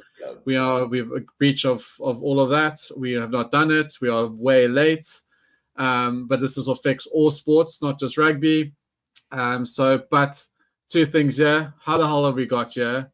2, how does this affect us? Obviously, it's come out now, which is quite interesting. I'm not going to say the word conspiracy, that it's a legitimate unsettler for the books, but it's obviously not, because it's been going for a long time, and the time seems to be up. That's coincide with the World Cup. Yeah. What do you feel about it? What's your thoughts here? Because there's gonna be people that are gonna judge the books purely. They're not gonna read the whole context and know what's going on. People have put us in a bad light for possibly doping and cheating before, and they're just gonna go, there we go, cheaters. Not ideal for anyone that this has come out now, right? Yeah, I think first and foremost, the release has got nothing to do with the practices of how South African sports associations test our players. right? So we aren't doing anything from a practical point of view differently to the way we should be doing it. The fact of the matter is that on paper, we have to have a policy in line that matches what the world expects from us from a nation competing in these big events. And this was updated, I think, in early 2022 or 2021. And the policy that is within the South African sporting system, it does not match the correct criteria for that. And it's much more paperwork than it is physical. Obviously, you have to meet this criteria, but it's not a case of, oh, the Boks actually haven't got tested for steroids in 2 years. It's not that. They obviously have to. There are also these bodies that exist in world rugby and just internally within South African rugby at club level. This is a piece of paper that unfortunately from a government and body of sport point of view hasn't been ticked off. And there was a warning sign that of this coming. It was released on April the 16th this year by the Daily Maverick, and they said South African athletics teams, cricketing teams, rugby teams, all might have to perform outside of underneath the South African banner as a result of this. This was in April. And again, like, we have been up until now. If we didn't, we wouldn't be allowed into these events. But it's merely something that's getting over the line. Apparently, it's being processed. I think they can get it done. But it's just a classic headache. That's for no reason. Yeah, and this is what I was trying to allude to, probably not as eloquently as Albert has said, and this is what I worry about because of hearing. I've been on, as you might have been, there are fans, rugby fans, that will undercover their breath or say, oh, the Boks are because they're dope, they're dope at school and they cheat and blah, blah, blah. They say that. They want to say that. They don't say it out loud. But it's been something that's been simmering, it's been around. And this is going to, like, world media and probably fans start calling Boks cheats and dopers, or can the book management prove? It's not about the Bok doping. You would hope, I assume the Boks get randomly tested. I'm sure they do, like every team. I'm sure the guys get put forward to be tested.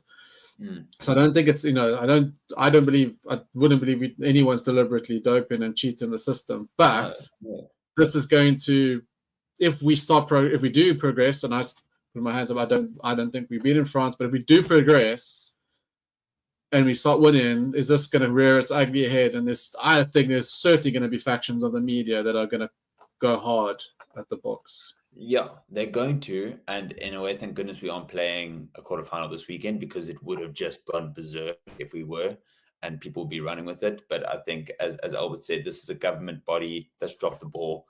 This is not the players. This is not the staff. Perhaps SARU could have been pushing harder, but it's not a SARU issue. But there's only two people in the world, two countries, I think it was Bermuda and us. Like, how can you not, unless you're really that incompetent, like really dumbass, how can you not, unless someone's going to say, well, what you hiding, potentially, Yeah. So it's gonna open up all of this Pandora's box, and it's just, it's just such terrible time. It just mind actually boggles. Like Stevie says, it's such a South African story. It's so South African. Like, I mean, we can't. It's actual piss up. You can't organize a piss up in a brewery. Those guys at the moment, Yeah, and I don't see it.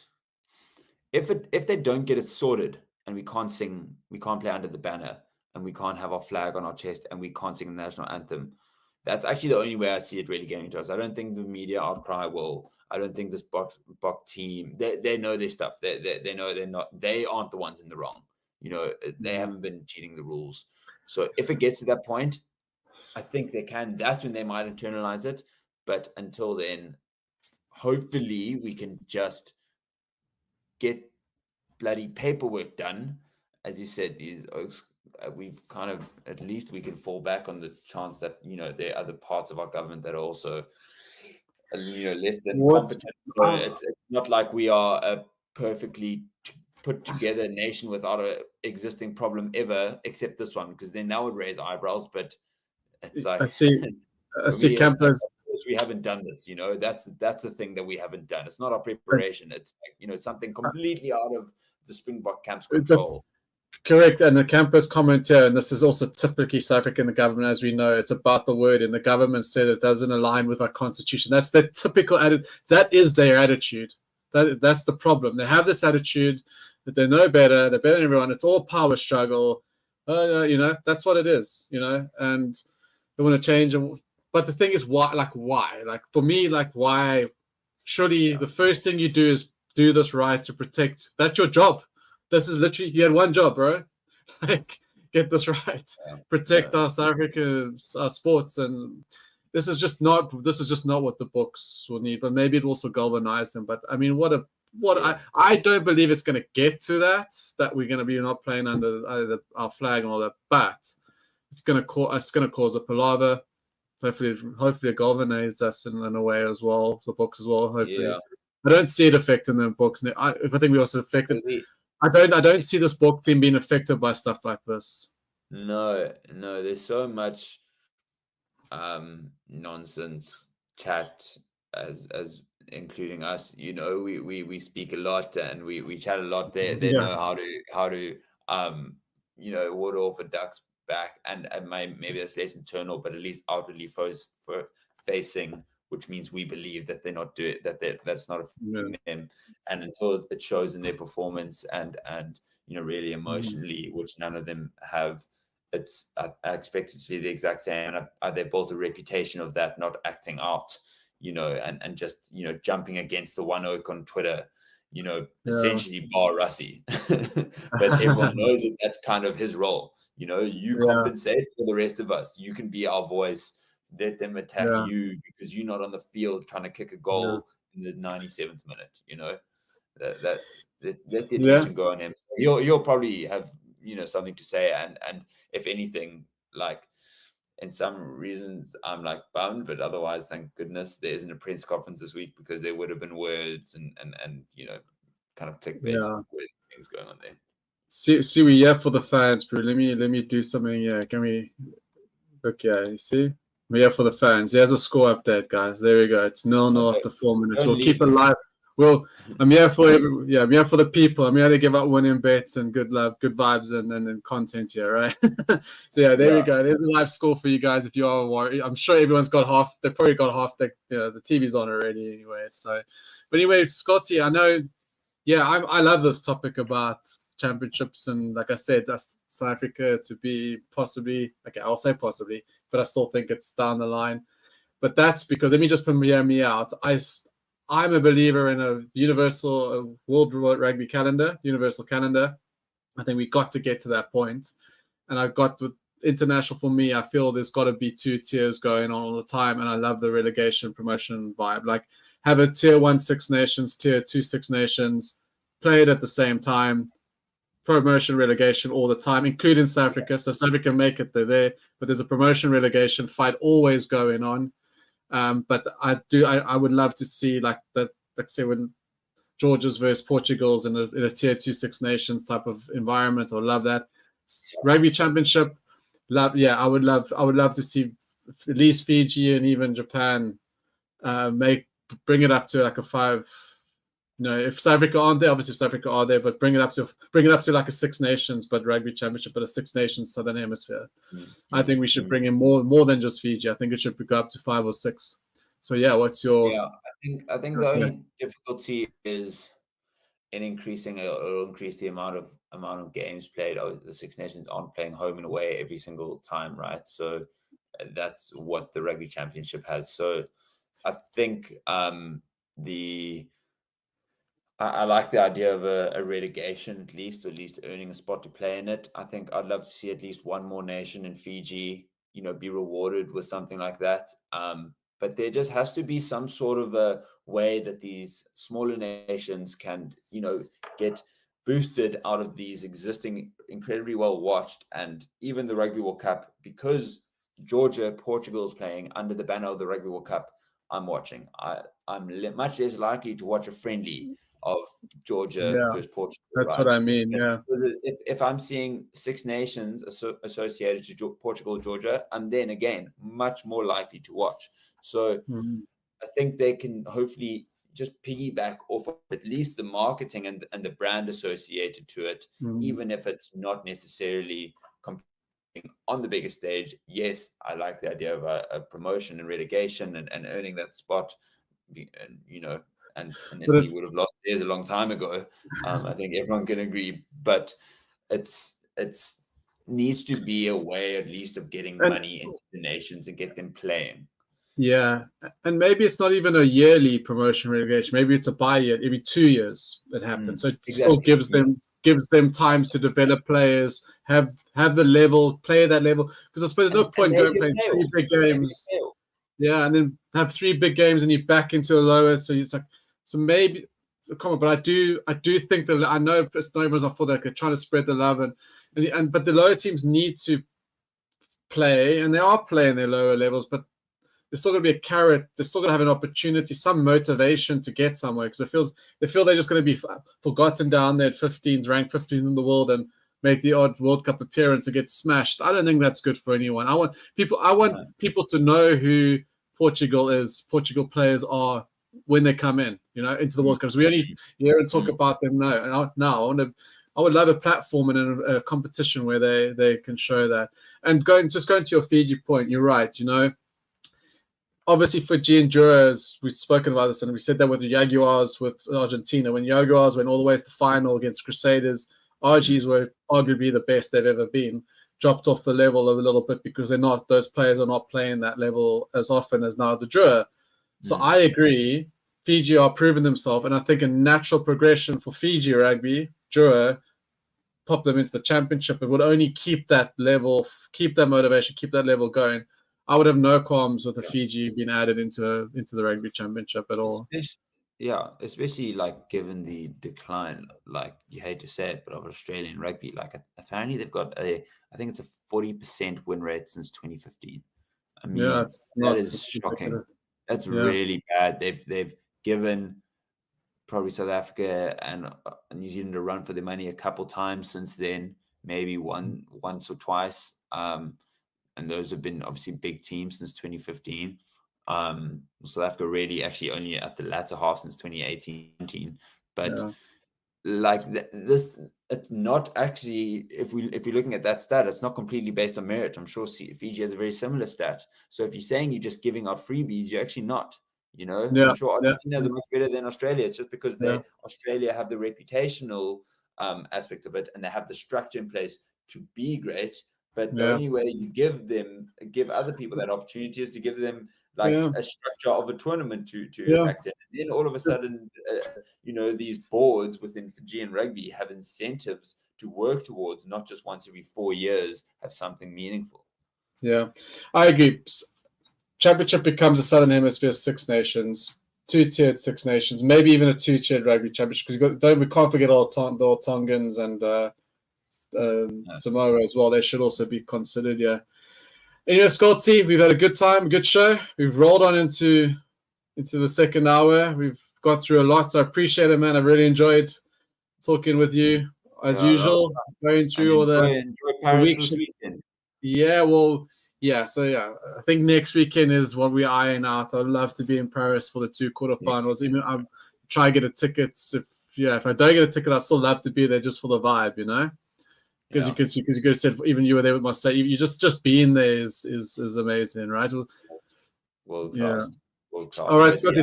Thanks for the show, Christy. That was ungelooflijk.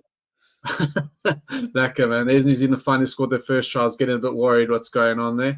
But thank you everyone on the live chat. It's been great comments. Really, really appreciate your involvement and adding value to the show. And we have a great weekend. Enjoy the last pool rounds, and we'll see you.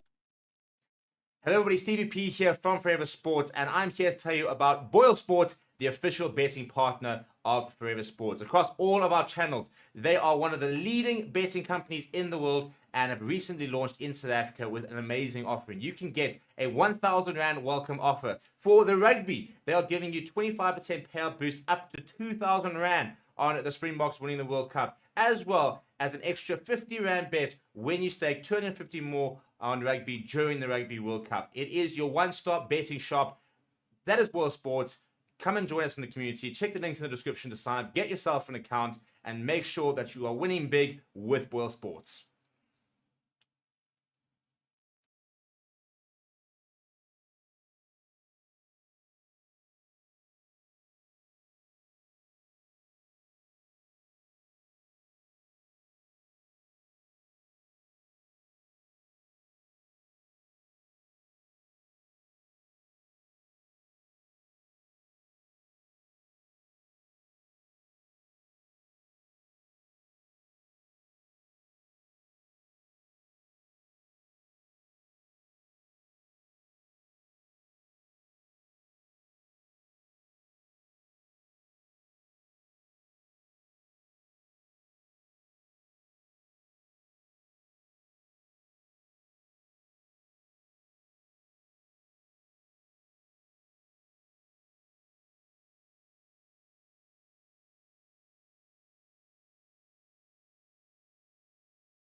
Hello and welcome to Forever Sports. My name is Reese. I'll be talking to you a little bit today about one of our channel partners, Bitdefender. Bitdefender is a global leader in cyber security. Bitdefender is committed to defending people all around the globe against cyber attacks, as well as to transform people's digital experiences. In the next 6 months, Forever Sports will be covering major tournaments such as the Rugby Championship, the Premier League, the remainder of the Formula 1 season, as well as embarking on the biggest Rugby World Cup YouTube campaign ever. To ensure that these are all a success, it is imperative that the Forever Sports channels and platforms remain uncompromised. And with Bitdefender, we can be assured that our cybersecurity needs are being taken care of. To read more on Bitdefender, please be sure to check the links in the description of our video. Once again, thank you very much to our partner, Bitdefender, for joining the channel. I've been Reese here on Forever Sports. Thank you very much.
Okay, welcome everybody to the Eva match briefing with the Irish team.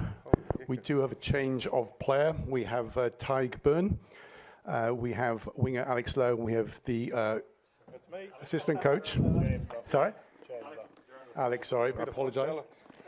And John Fogarty, assistant coach. So hands up, please, for a question. We need the microphone. We do have interpretation working. So can I have the first question, please? Here at the front. John, great to see Robbie out doing some light running. I presume that's a big positive. Andy had said yesterday he expected him to be out for 2 weeks, but is it more hopeful than that maybe? He's good. As you saw, he's out running, so he'll be assessed as we go ahead or go along, and we'll see. We'll see after the weekend how he pitches up next week. Tig, the last time you were here was such a memorable night. How much are you looking forward to playing in that atmosphere again tomorrow night? Massively. And from what I've heard, we're being told that there's going to be even more Irish fans over at this one. So, you know, that gives us a massive boost. You know, running out with that noise against South Africa was incredible, and it gives you an extra lift for sure. So, I'm very excited about it. Hi, John. Has Andrew picked up an injury, or is it just any particular reason why Tig has come out? No offence, Tig. I'd prefer Andrew to be here, to be honest. Bit of backup, but no, he was delayed, and He didn't want to come. He's filling in. So no, he's all good. Good to go. He'll be dealt with later. Is everyone else good to go? Aside from Robbie, obviously. Yeah. Look, it's been a good week again. Some good prep, and I think everyone's unbelievably excited to get here tomorrow to perform in front of our support and play this game. Okay, question here at the front. Yeah. I might just do a question for both James and Tig, if that's okay. It's a big weekend for Peter O'Mahony, making his 100 cap, so massive for him and his family. James, could you tell me a little bit about your first impressions when you first met Pete? I could, but we'd have to turn the TV cameras off. No, he's a man who wears his heart on his sleeve, and he deserves all the praise that he's got this week. To play 100 caps for your country is obviously a huge achievement in the way he's gone about his work. Is second to none. He's grown into a very, very great leader, and one of the best that I've definitely come across. He's emotional. He backs up his words with actions. You can think of many, many games he's been involved in that he's had huge moments that have affected the outcome, and he's definitely the sort of guy that you hate to play against but love to have in your team. We heard a nickname for him yesterday. Do you know what that is? The Haggard Badger? It's very fitting, if you ask me, because like I said, the first time I met him, I thought he was more of a haggard badger than what I think of him now. But he's a grumpy old man in his age, but like I said, he's someone you want on your team. And Tig, for you? Yeah, just incredibly impressed by him. My first experiences of him were obviously in Munster, and you know, going over there, I'd only really seen him in an Irish jersey and what he'd done for Munster as well. But to see how he led the squad in Munster, and the training, the effort he put through in training, he, as Lowy said, he wears his heart on his sleeve, and he's an incredible leader. An even better bloke, you know. He's one of the most social guys around the place, despite what people might think of him. He's always one of the last in the team room, having a cup of tea with the lads and just chatting away. So he's hugely liked within this group, and it speaks volumes of the man he is. And I'm very excited, and I'm delighted I get to share the pitch on such a momentous occasion for him. Okay, question towards the front here. I can ask all of you, there's been an infestation of bed bugs in hotels in Paris. Have you been asked to take any precautions to check your bed before you get in them, or has that been done for you? A few lads fumigate their beds naturally, so there's been no issues. You've had nothing. Some of the front five. It's not a problem for you. Yeah, Mac, I think was the cause of the problem. Yeah. Shock. Guys, I suppose the performance against South Africa, lots of people spoke, this is to James firstly, lots of people spoke about the nature of that performance against South Africa, and it was right up there with one of the all-time great pool games in World Cup rugby. How do you kind of step it up from that? Where do you go from that is probably my question, and how difficult is that to do? I think all we're doing is trying to prove to ourselves that we can back up performance on performance, and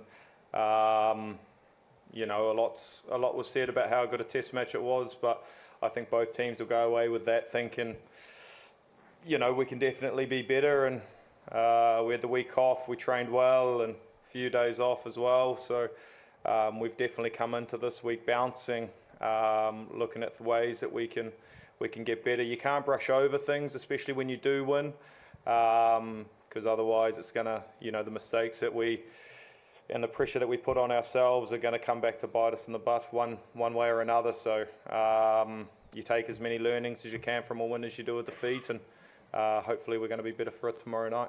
A quick question for Tig. Johnny described this as a last 16.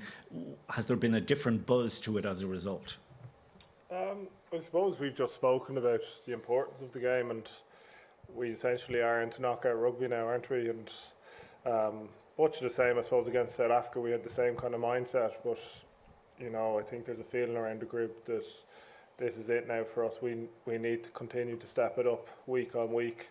That's what we're chasing. We're chasing better performances every week, and that's what we're going to have to do if we want to continue on in this competition, and it starts on Saturday. So certainly there is a feel of a finals week for sure. Okay, questions from Sky? John, jokes aside, the big bug issue is quite a serious one around Paris. Just to clarify, you're not taking any precautions as a team, no? Not that I'm aware of. No, not at all. Haven't come across one really. And we've been so lucky with where we've stayed and how we've been looked after while here in France, and yeah, I haven't heard of any issues as so far.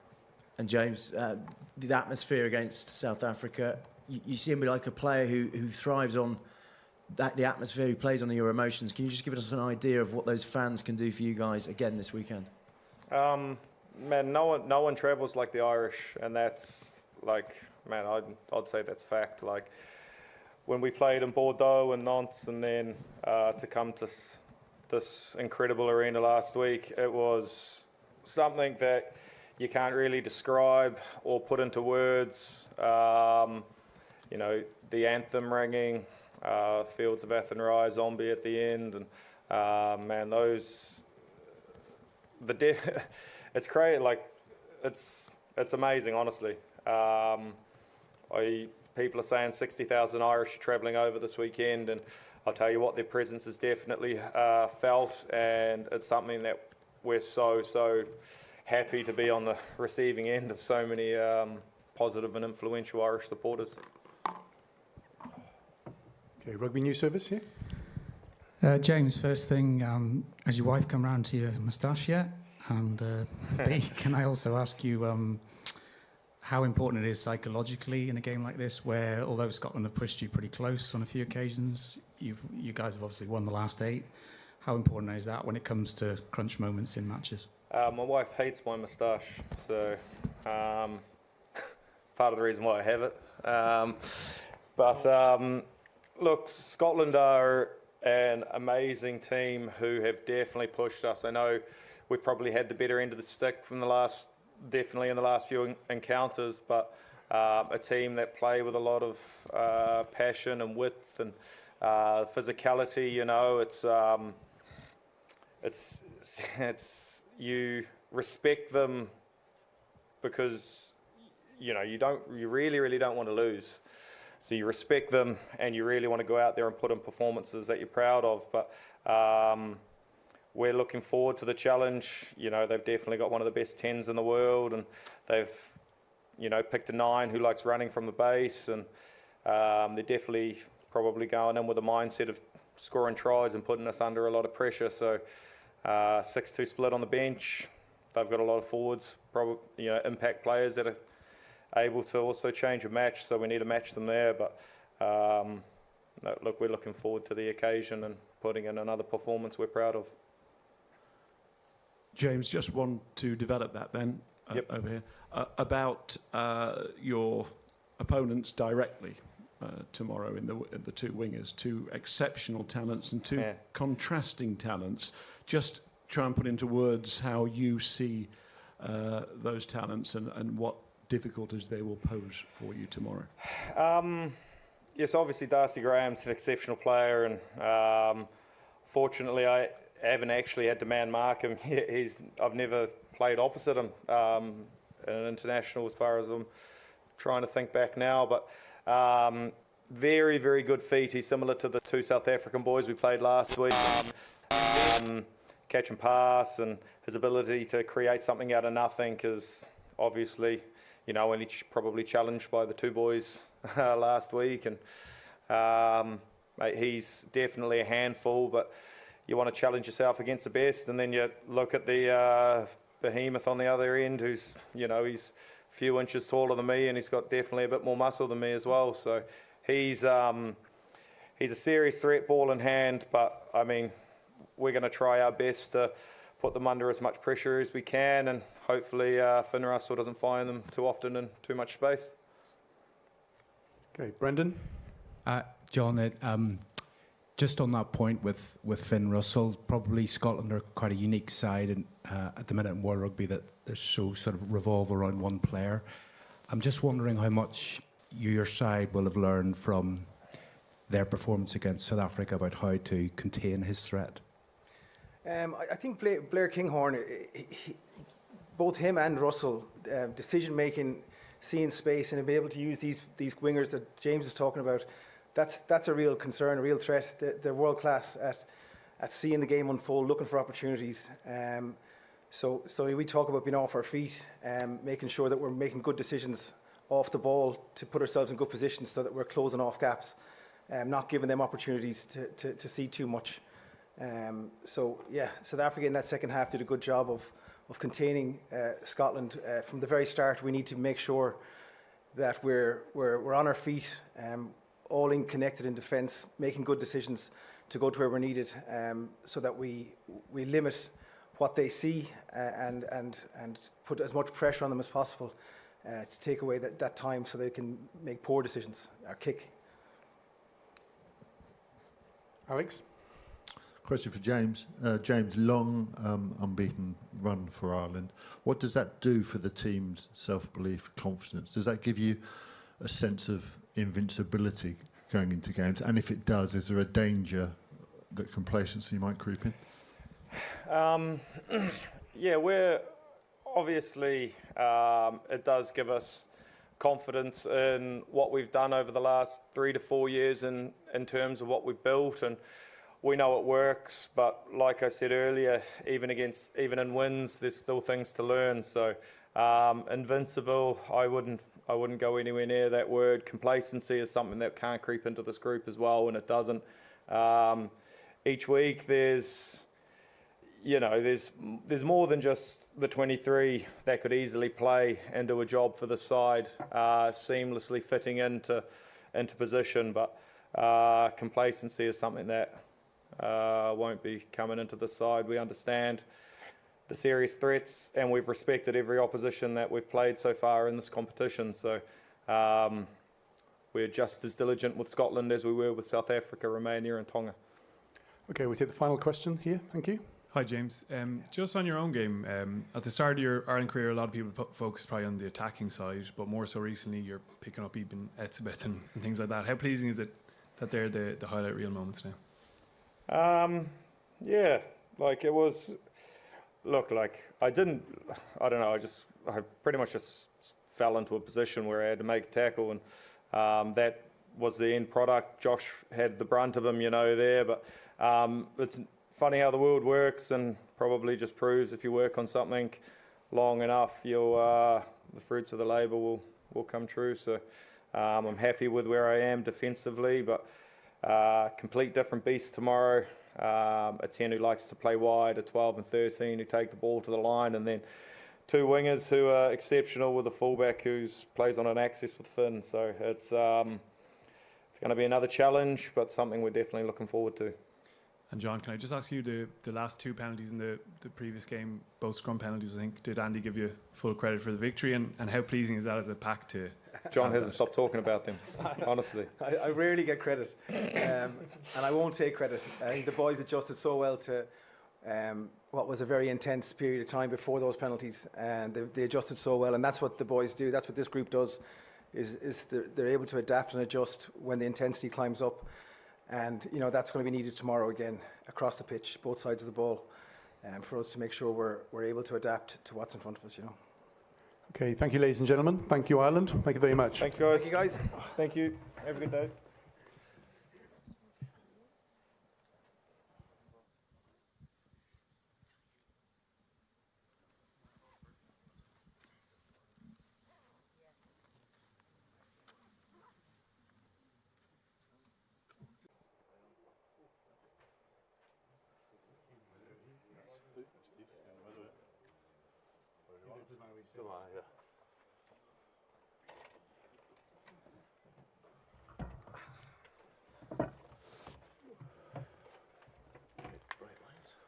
Okay, welcome everybody to the Eva match briefing with the Scottish team. We have defence coach Steve Tandy, we have centre Hugh Jones, and second row Grant Gilchrist. Hands in the air for a microphone, and we'll start. First question, please. One at the front here.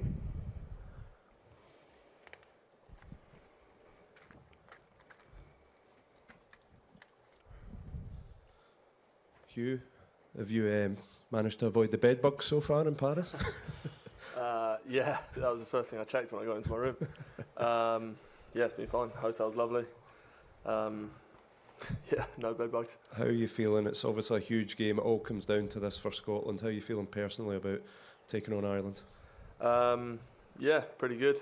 It's been a good week's training. Yeah, been looking forward to this game. We know what we have to do, but it's a great challenge. It's exciting. Yeah, a game we're really looking forward to. Ireland are on this incredible run. They're also on a great run against Scotland. You've run them close in some games, not so much in others. What makes you think this is the time that you can finally turn them over? Yeah, whenever we look back at those games, there's so many opportunities that we haven't taken. And obviously, you can't ever have sort of a perfect game, but something we've been striving towards is being more consistent and putting together an 80-minute performance, staying alive in every moment, and really just staying focused.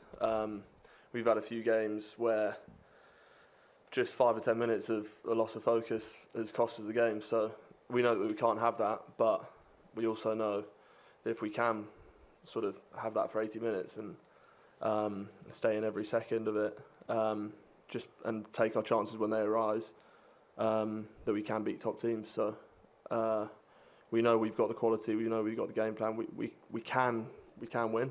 We just got to go out and do it. And obviously, like you say, they're coming off a really good run, so we're not taking anything lightly. We know it's going to be very tough, but we've got belief. Hugh, you talked about that, 5 or 10 minute spell where you've kind of conceded a lot of points. Happened against France in the Six Nations and in the World Cup warm-up and against Ireland and against South Africa. Why do you think that happened? Because if you take those 5 or 10 minutes away in all those games, you could have won them all, potentially. Yeah, I don't know why it happened.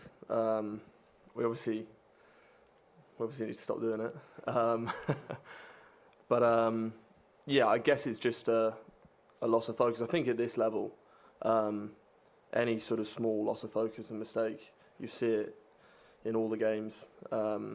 Sort of any other team, you'll see just a small little moment. It costs you a try, especially at this level. So look, it can happen to anyone. We just obviously it sort of becomes more obvious when the game's closer.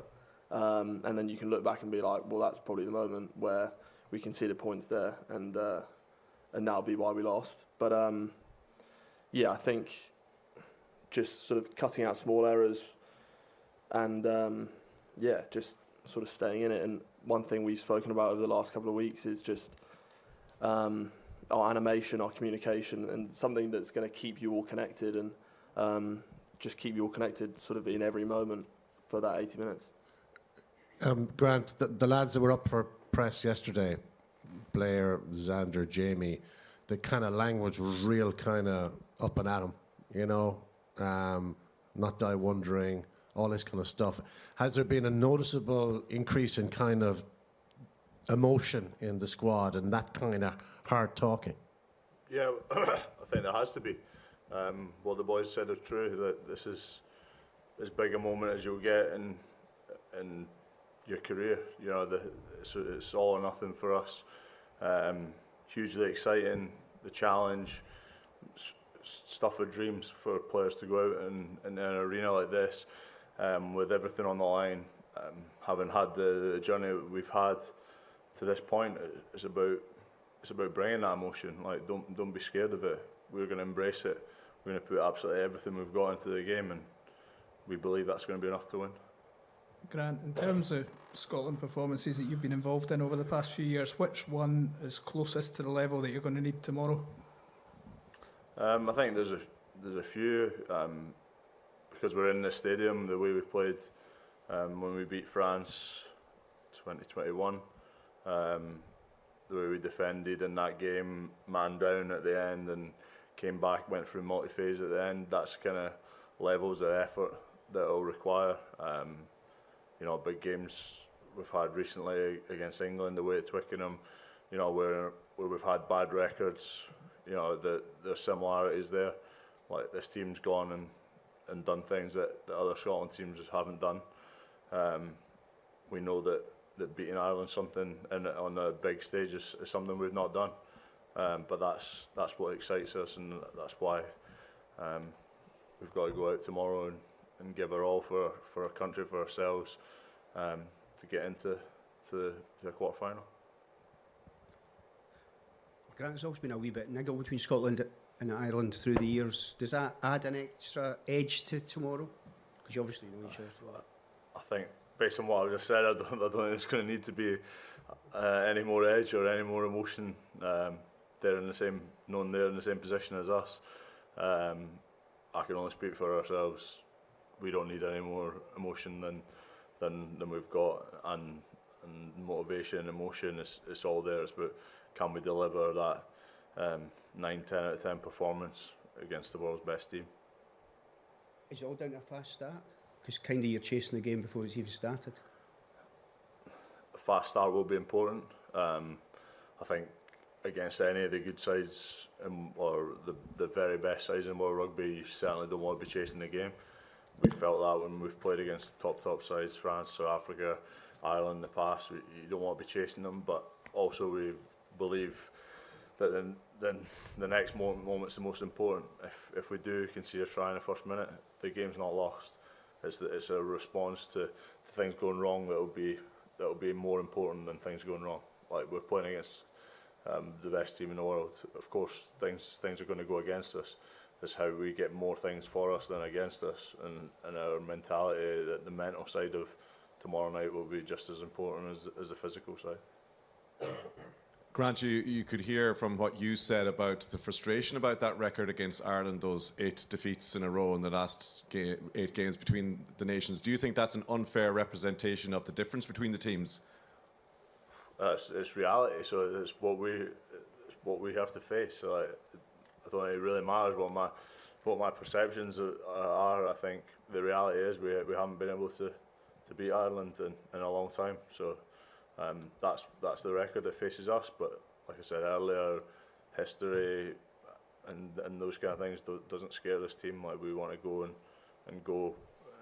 do things that we've struggled to do. That's the kind of challenge that gives you, you know, the real special moments in your career, and that's what this team's striving to do tomorrow. Question at the front here. Hugh, you played in the win in 2017. What do you remember from that, and is there anything you can take from that game that you can use tomorrow? Yeah, I think that was one of those games where we did put together a performance. I think what sticks out from that is we took our chances.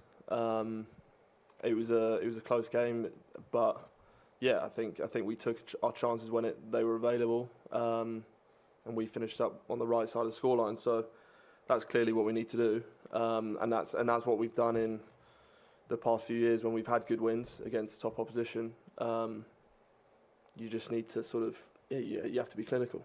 That's really it. Miles at the back. Hi, Steve. Over here. Oh, hello, yeah. I'm fine, thanks, mate. The challenge of winning a match by a certain level of match points, be it 4-0 or 5-0, obviously puts a certain emphasis on attack. But the other route to that is making sure that defence is very solid, because that's just as important, isn't it? And finding that balance in mental approach this week, how difficult has that been, or have you found the players sort of responding to that message very well? I think that the boys respond to it, and I think it's always, whether you're chasing 4 tries or not, the balance of that, like you said, is really important, and we've got to back who we are first and foremost. And again, it's like here when everyone's saying it's just trying to get those moments more for us or less for them in around what that looks like, but ultimately we have to concentrate on the way we've been playing over the last few years, and there is that attacking mindset. And we know in around defensively we've had some huge moments in winning in England and things, so we've got to remember those from past experiences, like beating Wales. So those moments, we know we're going to have to be at it, and ultimately we know as well Ireland are going to have their moments in the game. It doesn't always take a lack of focus or like a lack of doing something. The opposition are the #1 team in the world, and they're going to have moments in the game, and I think it's how we respond and take energy from that. And there will be moments where Ireland will be on top, but I think for us then defensively is to really feed off that and how we can get the ball back or repel them close to the goal line if they get an opportunity. So I think it's just that exciting mindset of how can we get the ball back for these boys to go and score the points that we need, but also if we can't get it back, it's repelling Ireland as best we can. Any more questions? Okay, well, thank you, ladies and gentlemen. Thank you, Scotland.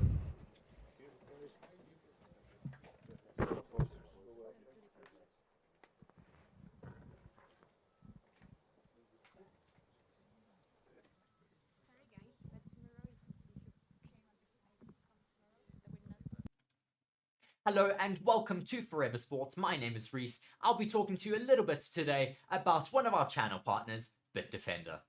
BITDEFENDER is a global leader in cyber security. BITDEFENDER is committed to defending people all around the globe against cyber attacks, as well as to transform people's digital experiences. In the next 6 months, Forever Sports will be covering major tournaments such as the Rugby Championship, the Premier League, the remainder of the Formula 1 season, as well as embarking on the biggest Rugby World Cup YouTube campaign ever. To ensure that these are all a success, it is imperative that the Forever Sports channels and platforms remain uncompromised. And with BITDEFENDER, we can be assured that our cybersecurity needs are being taken care of. To read more on BITDEFENDER, please be sure to check the links in the description of our video. Once again, thank you very much to our partner, BITDEFENDER, for joining the channel. I've been Reese here on Forever Sports. Thank you very much. Hello everybody, Stevie P here from Forever Sports, and I'm here to tell you about BOYLESPORTS, the official betting partner of Forever Sports. Across all of our channels, they are one of the leading betting companies in the world and have recently launched in South Africa with an amazing offering. You can get a 1,000 Rand welcome offer. For the rugby, they are giving you 25% payout boost up to 2,000 Rand on the Springboks winning the World Cup, as well as an extra 50 Rand bet when you stake 250 more on rugby during the Rugby World Cup. It is your one-stop betting shop.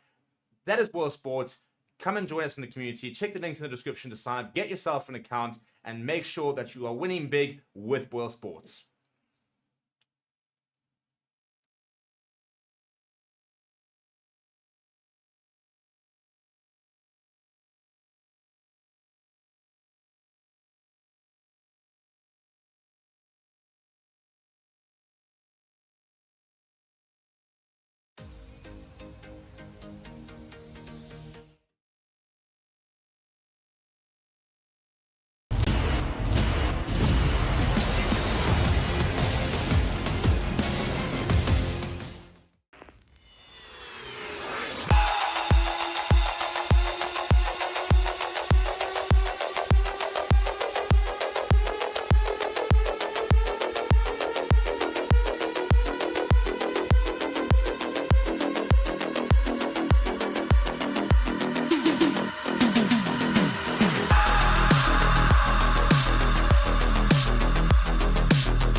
Hello and welcome to Forever Rugby on Forever Sports. My name is Roots and I'll be taking you through the build-up as we build up to this important Pool B clash at Rugby World Cup 2023.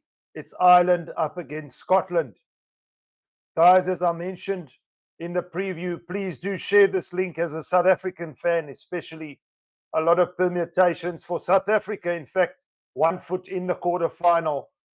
But we need Ireland to pull through and not allow Scotland to win by more than 21 points. So as a South African fan, we're going to be tuned in. We want the fans to tune in the comment section. Give your predictions of this game. Is it Andy Farrell's night? Is he going to make the Irish stand tall? Or will he be sending Scotland home to think again? That is the question at the Stade de France tonight. Obviously, Nick Berry is the man in charge. And as we say, obviously, it's more pertaining to no love lost between Nick Berry and Rassie Erasmus, who I'm sure will be tuning into this game as well as the South African guru, the technical maestro of this awesome South African side. So, guys, it's an important clash. It's Saturday evening. Get your refreshments.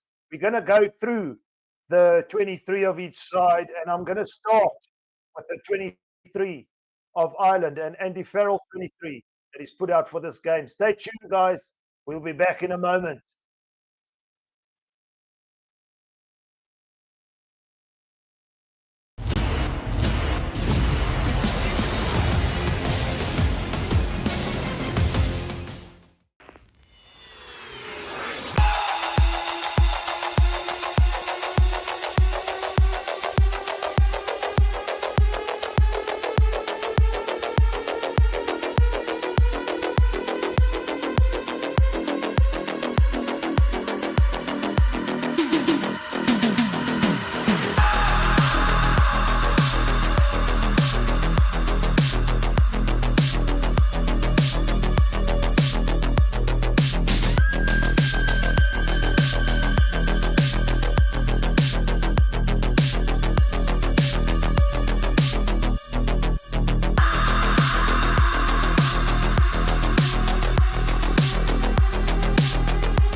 Welcome back to Forever Rugby. That was the 23 for Ireland that Andy Farrell has put out for this game. Keep in mind, there's no guarantees for them. So should Ireland walk away without a win, obviously, and no points in terms of a losing bonus point or scoring 4 tries or more, then they face being eliminated from the tournament. So there's been a lot of conspiracy, a lot of talk in the week, I guess. Will Ireland, will Scotland agree to have this game played out in a manner which sees South Africa eliminated? I just don't see it realistically in this modern age of rugby. And for Ireland, the pride is there. They've got a noose over their neck also due to the fact that they have not really gotten past the quarterfinal stages, much like the Proteas in cricket. They choke when it matters. So the knockout stage is very important to them to get there. And this game, obviously, a big leap to that quarterfinal against potentially New Zealand. So for Scotland, however, they would want to be looking at this game using their attacking prowess, their ability to play technically, find space, run weird lines. But they're also going to have to dominate up front and match the Ireland pack, which we saw against South Africa is very, very, very able to rise up and stand up against the South African pack. So Scotland need to match that before they can earn the right, as they say, to go wide. For Gregor Townsend, I think, as I mentioned in the preview, the last time Scotland did manage to beat Ireland by more than 8 points was, in fact, 16 years ago in 2007, when Gregor Townsend, the head coach, was playing. So it was quite some time back. And keep in mind, Scotland haven't beaten Ireland since 2017 at Murrayfield. So there's a lot to play for in this game. Obviously, as a South African fan, you guys tuning in, it's an important one because it will see South Africa then go on and face France in a quarterfinal, also depending on how the table ends. So nothing guaranteed. That's why we want to be tuning in. Stay tuned. We're going to be taking a look at the 23 of Scotland in case you missed it. Stay tuned on Forever Sports. This is Gregor Townsend's 23.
Welcome back to Forever Rugby. That was the 23 that head coach Gregor Townsend, beg your pardon, has put out for this game.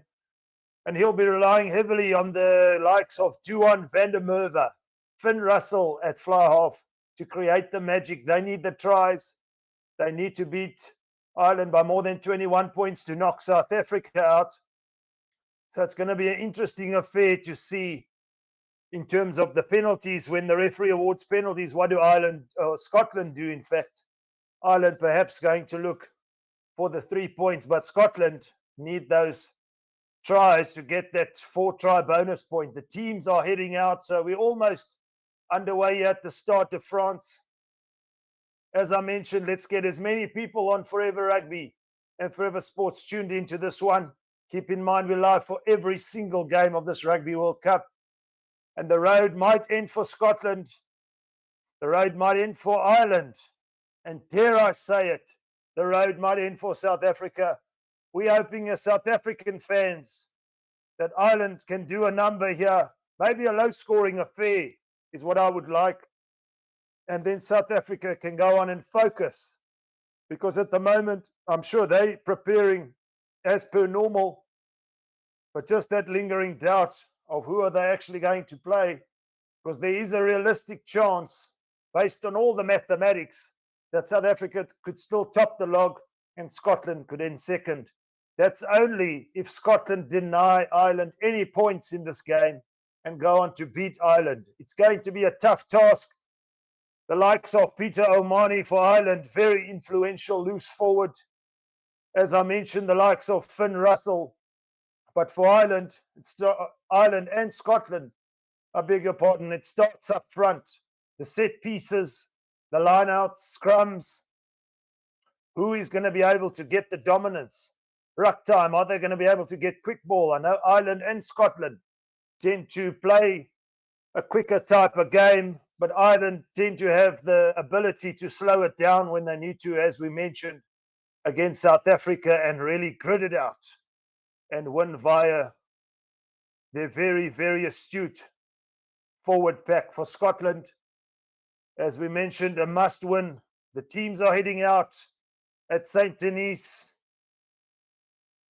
for this game.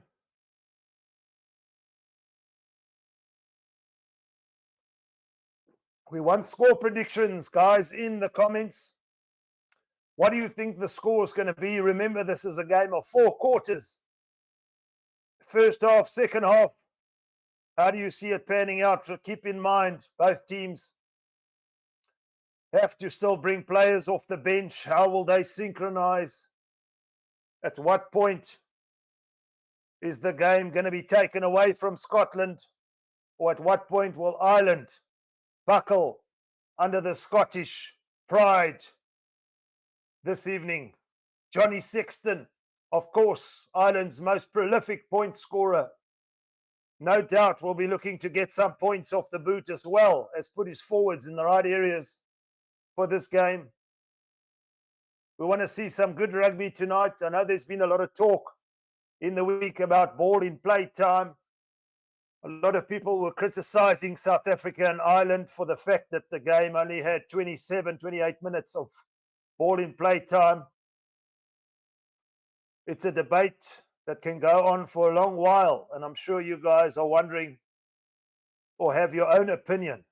Please do share, because I guess for each team, isn't it not, you want to play to your strengths? So for Ireland, as I mentioned, they play the technical wide running game, but they're also able to play the power game. Maybe for South Africa, as they're learning to play their more expensive game with the likes of Lebok at fly off, they can combine it much more seamlessly with their power game. But to deny someone or a team their power game, I think, in my opinion, is incorrect, because each team is playing for their country, playing for their family, playing for the fans, and playing for pride. So it's an interesting topic of discussion, I guess. But as far as conspiracies go, as I mentioned, there was talk in the week of Ireland perhaps coming together and agreeing, as they would say, to a result in this game. which would see South Africa eliminated. And I'm sure the conspiracy theorists will be backing themselves on that one. For me, I see Ireland with a statement to make. Do they have New Zealand in the quarterfinals? Well, if they do, New Zealand said they're looking to get revenge after that Irish series victory against the All Blacks in New Zealand. So, a lot of permutations to this game.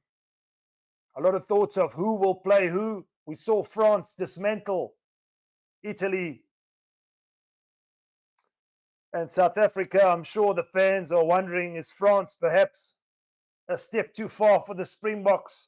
Well, we got to get past this step tonight. And that step is Scotland not getting that 21-point margin against Ireland. So South Africa, the whole of South Africa, I'm sure, on the edge of their seats for this one, guys. It's wonderful to be able to call this game at the Rugby World Cup and share this moment with you. The national anthems are just about complete. It's a full house here. And the referee, Nick Berry, is the man in charge today.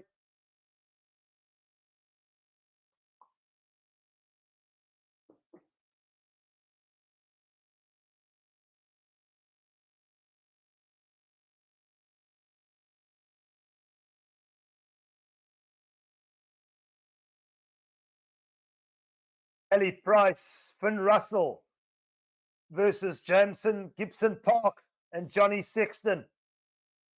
The halfback pairing is obviously very important, but as I mentioned, what's more important is how the forwards do from 1 to 8 to create that platform for the backs, for the halfback pairing to actually call the shots in this game. And one feels Finn Russell, Johnny Sexton, even on par when it comes to experience. But Ireland, as a country, as a nation, desperate to prove that they're more worth than just quarterfinalists. They want to go all the way. As we mentioned, France, perhaps the favourites at the moment.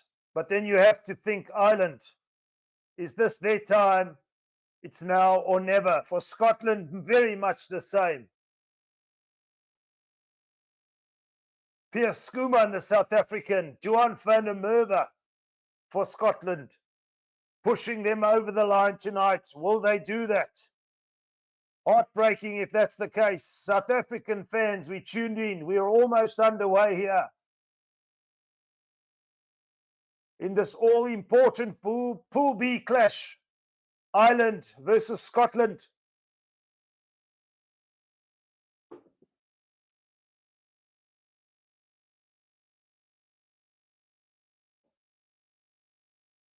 Coco Loco says Scotland 96, Ireland 3. So that is obviously a scoreline no one would have suggested, but thank you for that, Coco Loco. We are underway here. Ireland kickoff from left to right, deep into the Scottish 22 on this right-hand touchline. Ali Price at the base, calling his forwards to manage that breakdown. Shapes to kick. Doesn't find touch. Ireland now on the 10-meter mark on this right-hand touchline, playing towards centre field. Scotland looking to counter-ruck, but Ireland keep possession. Furlong, Gibson Park to Sexton. Stout Scottish defence there. They're still on the 10-meter mark 3 phases later. Playing back towards the right-hand touchline now. Ireland try to find some space. There's a gap here. Matt Hansen, James Lowe in the corner. It's been just about a minute. And Ireland, via James Lowe, the left winger, in this right-hand corner, score the first try. Scotland devastated to concede so early, I'm sure. But James Lowe No stranger to finishing there. It seemed for all intents and purposes, they were just going from right to left. They changed the direction, and I think it was Gary Ringrose who found the space there. Lovely little dummy inside. Found McHanson, who offloaded to James Lowe in the corner. And Ireland hit first here at St. Denis.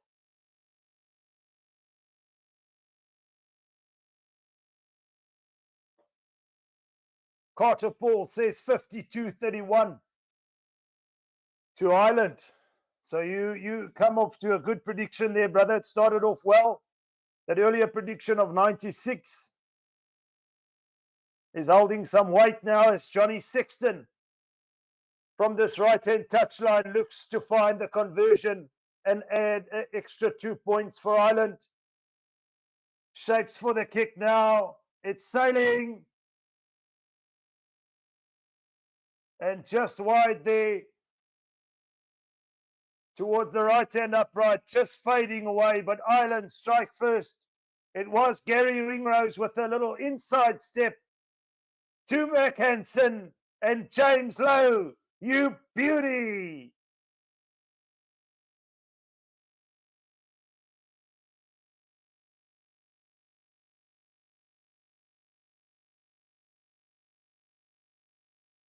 Scotland with the kickoff deep into the Irish 22. Still inside now on this left-hand touchline on the 15-meter mark of touch. Gibson Park at the base, shaping to kick for Ireland. Does so, does not find touch, deliberately goes straight down the middle. We're still inside Irish territory, but Scotland now in possession. Ali Price. Finn Russell.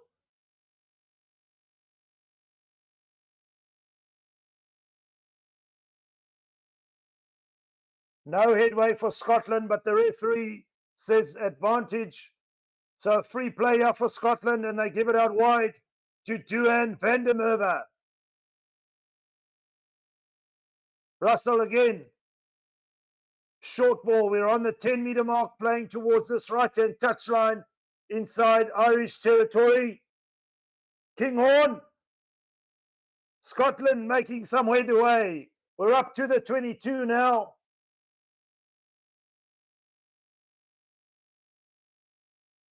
Xander Fagerson, the tight head prop, takes it up. It's a good counter ruck from Ireland, but no advantage. The referee, Nick Berry, coming back. Scotland with opportunity now to, I'm sure, kick for touch. We're just about on the Ireland 10-meter mark. So good territorial position for Scotland. Ireland under the pump after scoring early.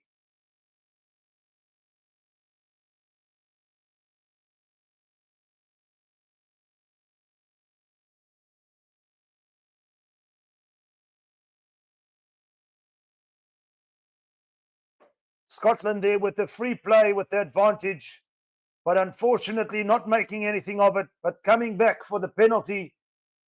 But it was Ireland who struck early with James Lowe.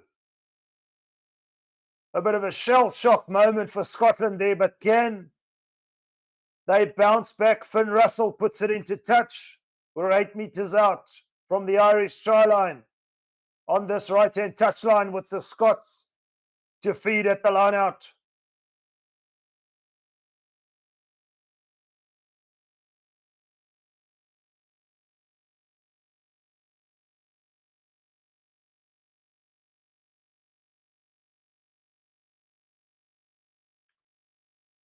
Carter Paul, Nick Berry, the final ref, please. Not yet, brother. He's got a lot still to prove in this World Cup. He's auditioning in this game for sure, as Scotland are playing towards this left-hand touchline. Still 7 meters out. Ali Price at the base. Here comes Scotland. Van der Merwe breaks away from one. But the Irish defence wrap him up. It took 2 men to bring him down.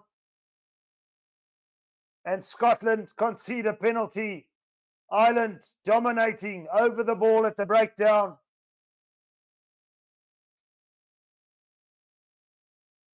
Was Caelan Doris there? The 8th man over the ball on his feet. And Scotland lose the opportunity. Ireland with a reprieve now. And Sexton to put the ball into touch on this left-hand touchline.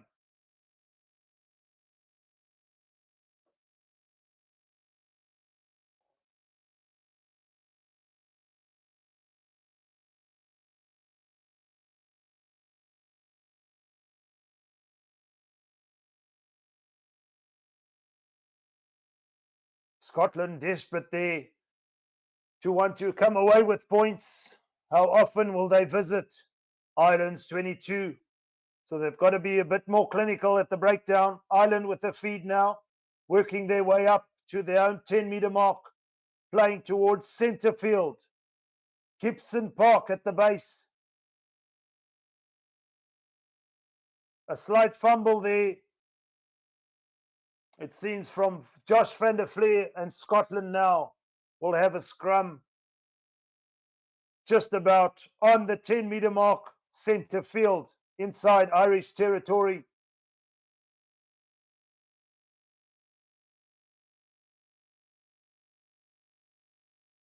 It seems an early change here for Scotland. Blair Kinghorn is coming off the field.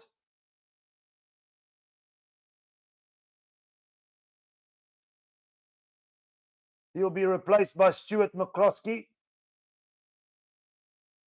So early change for Scotland, but they'll have the feed to the scrum. So if the game were technically to end now, South Africa and Ireland would go through. Ireland number 1, South Africa number 2. But we still got a lot of time left in this game. But it'll be interesting to see how the scrum plays out here. As we mentioned, the set piece important for both teams, but for Scotland, they need to be firing on all cylinders this evening.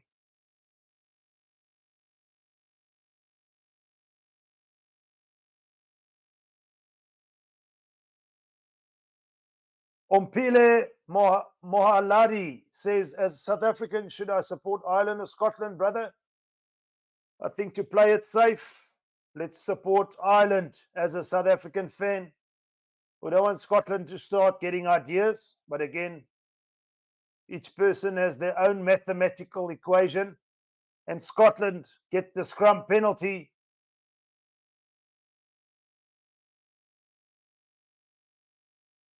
Furlong there, infringing at that scrum, and the referee adjudging Scotland had the upper hand, and Finn Russell puts the ball out.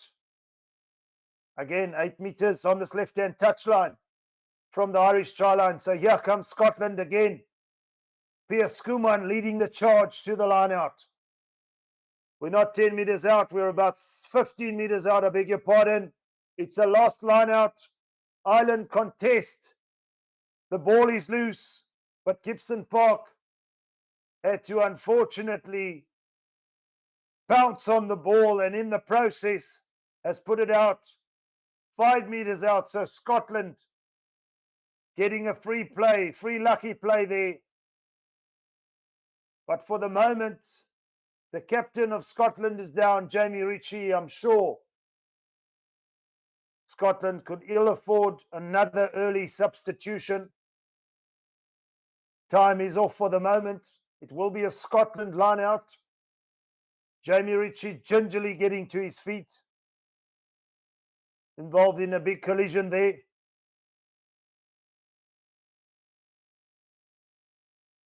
Six meters out from the Irish try line. Scotland will try again. They didn't get their line out correct on the previous occasion. There was a contest. So they're going to have to be a little bit smarter now. Scotland.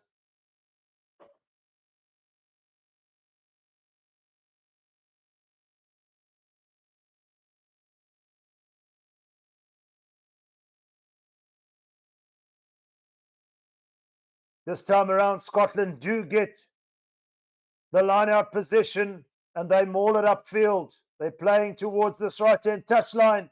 Price to Russell. It's wide, but wonderful defence there. Darcy Graham wrapped up on this right-hand touchline. But the referee gives Scotland another opportunity off their feet. Ireland at the breakdown. Johnny Sexton coming into the referee, trying to get some answers, but for the moment, Ireland were able to repel Darcy Graham there. But another opportunity this time on the right-hand touchline, 5 metres out. Finn Russell lays the platform for Scotland. Richie Gray, is he the man to take it? They do maul Scotland. They sit well, not gaining much ground at the moment. The referee says use it. That's what they do. Price to Russell. It's quick ball for Scotland now. Looking for the wide pass. McCloskey there, wrapped up. Ireland. Wonderful speed in defence now as Scotland come again. 8 metres out. Piers Kuman takes it up. It's a wide ball here. Tui Pilotu. Dempsey off Ali Price. Darcy Graham in there, looking for work from the right wing. And Ireland, for the moment, have pushed Scotland back a good 6 metres.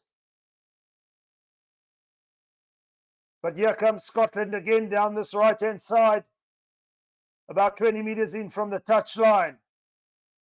They come back centre field. Price at the base. Scotland still in possession, but not making much headway.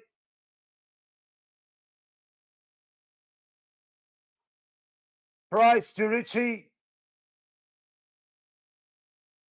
It's all a little bit lateral at the moment.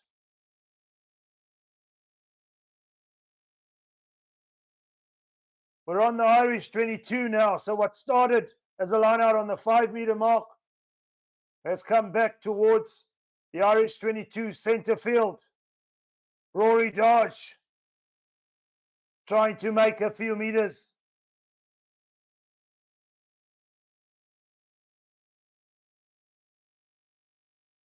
Scotland stringing the phases together but finding no holes in this defence. Tui Pilotu.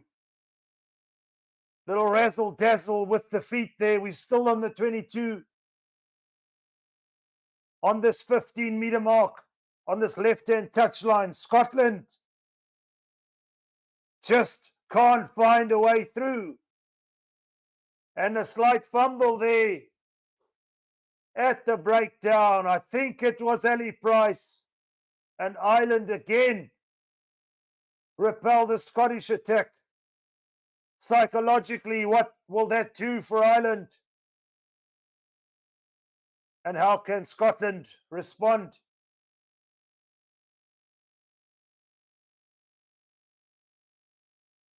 Where in the world are you guys watching from, by the way? As a South African fan, where are we? Please do share with us. It's always exciting to know that we all tuned in for the love of rugby, and Ireland, for the moment, loving their defensive system. Everyone in sync.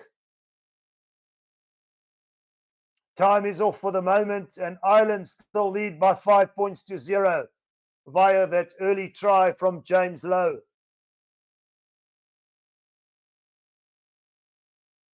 Daniel says Scotland need to be more physical.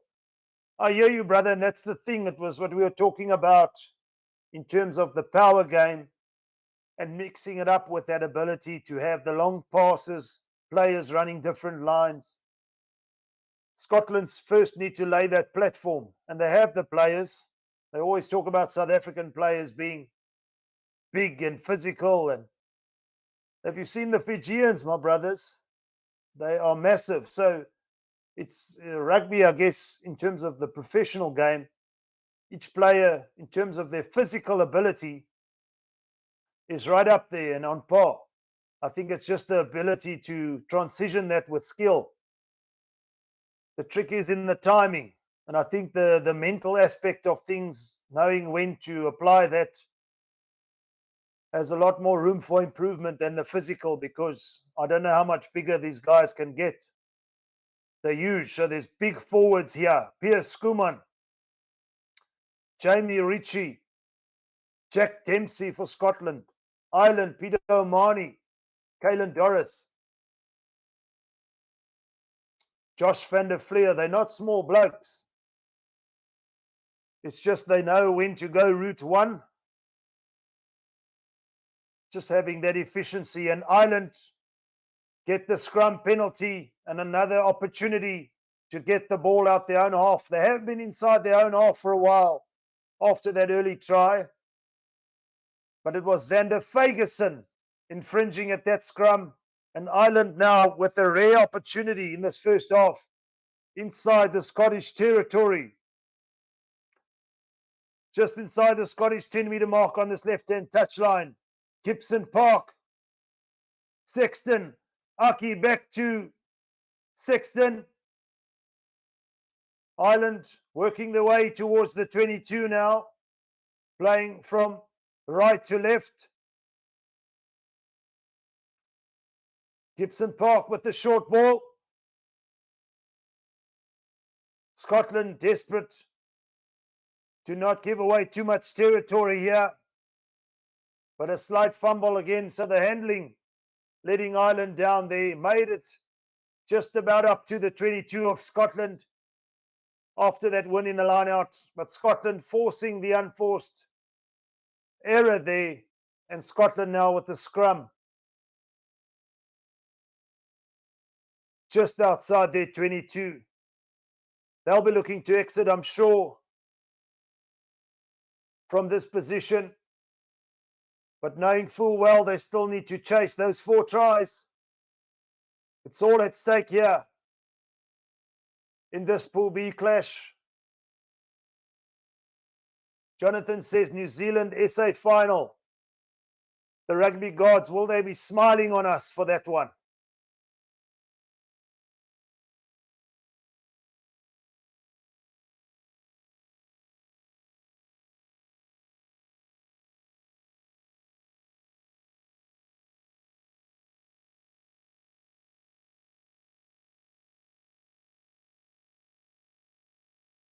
The Crow tips telling us the gap between 1 to 4 and the rest now is too big. Scotland aren't winning this game.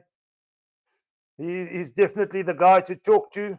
The Crow tips, thank you for that one, brother. Scotland have it all to do now. And a massive kick from Ireland there. Just calling the mark inside their 22. It was Hugo Keenan, but Scotland will have the feed here to this line out. But a massive boot there, putting the ball all the way up to the Scottish 22 on this left-hand touchline. There is a conversation here. There was a moment where it almost seemed like Hugo Keenan's boot just brushed the touchline. But the referee is just clarifying that he made the mark before that happened.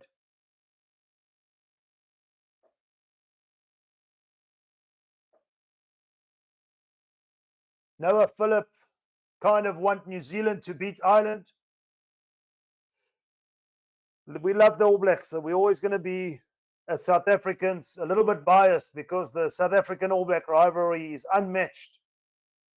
So having the All Blacks get knocked out in the quarterfinals, as dangerous as they are and what they can do, I think for the game of rugby, it would be lovely to see the All Blacks get to the semi-final and beyond, and perhaps that final against South Africa. There's still a lot to happen here as Bandiaki pumps the legs into Scotland's 22 now. Ireland go.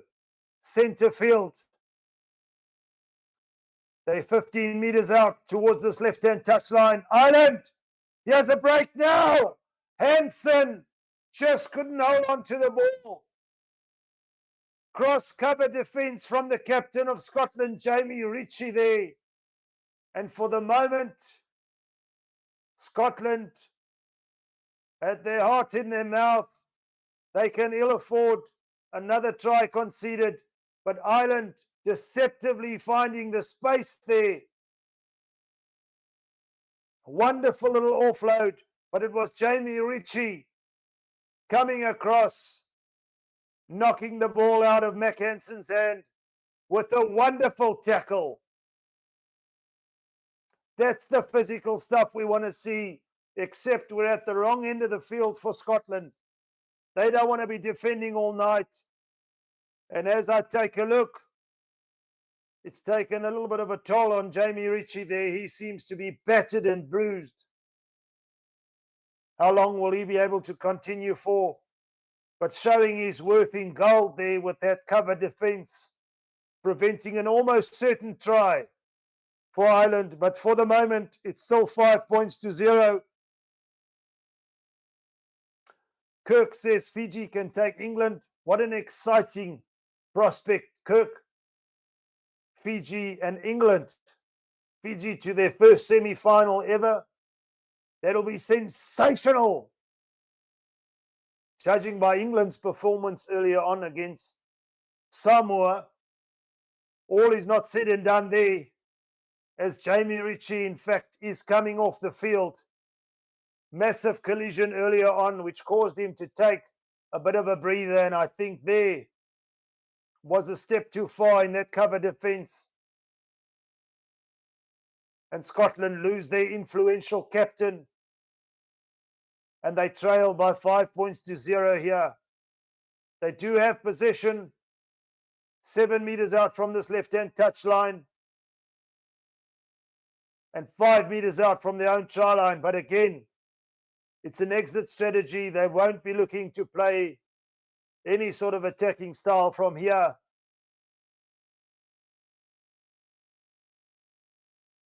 Picked up there from Dempsey, and he makes a wonderful gain in metres there. Post contact, Ali Price hoofs it downfield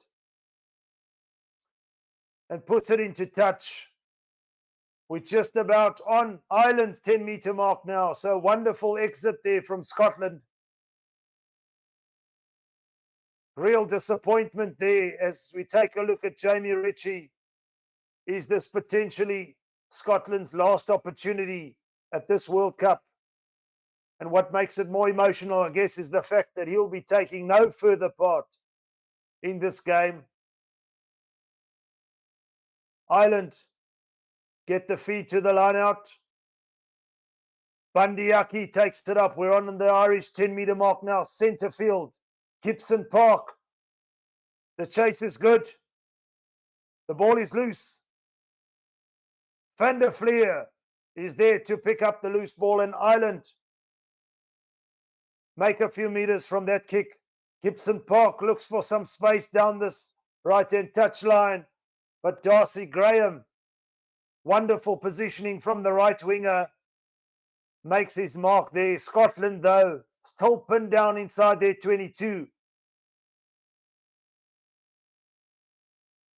As Darcy Graham looks to clear it straight downfield.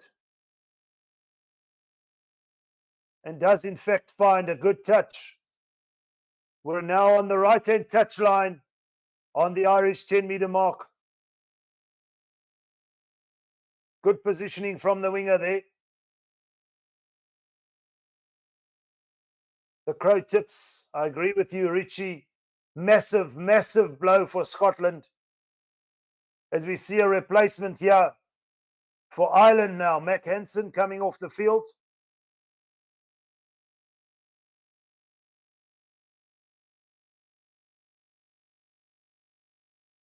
So the attrition rate quite high in this first half. Ireland with the feed.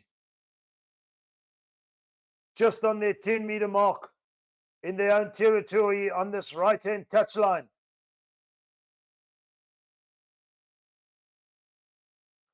Dan Sheehan with the throw. Ian Henderson running the show there for Ireland. Been solid in the set piece up to now. Most certainly struggled in those first few lineouts in that South African game. But have sharpened up since then, and Ireland win a clean ball at the lineout. Gibson Park at the base, shapes to kick.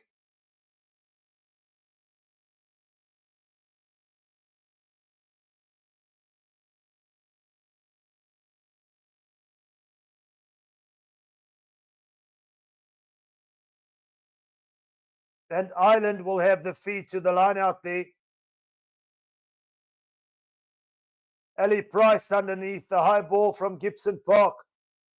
He just couldn't hold on to it, and it's an Irish line out deep inside Scottish territory now.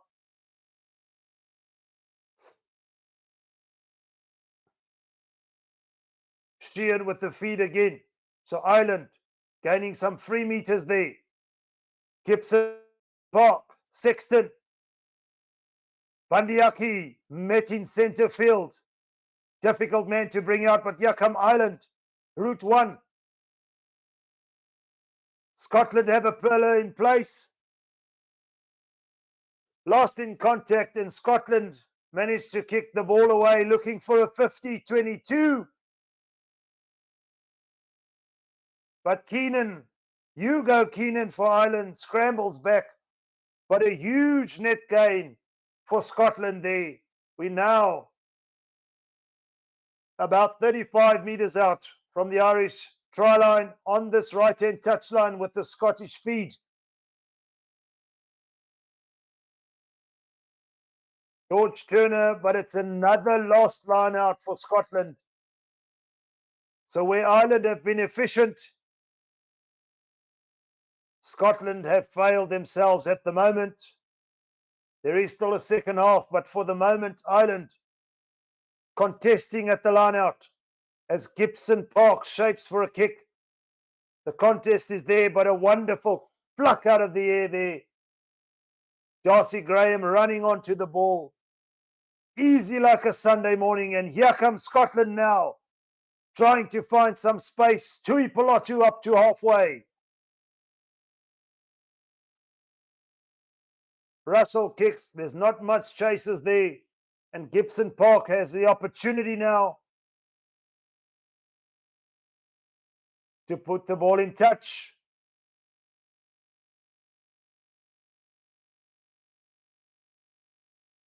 Scotland kick it forward, but Ireland return the favour. There's space down this left-hand touchline now. And Scotland forced to make a clearance there. It's Ali Price, the scrum half, covering at the back inside the Scottish 22.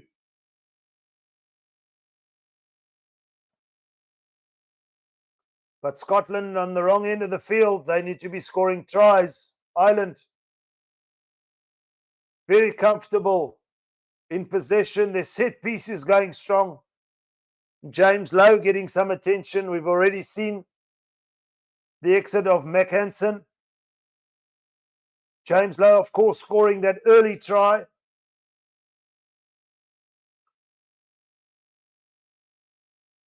was his collision with Darcy Graham there. Might need to go for an HIA, I'm sure.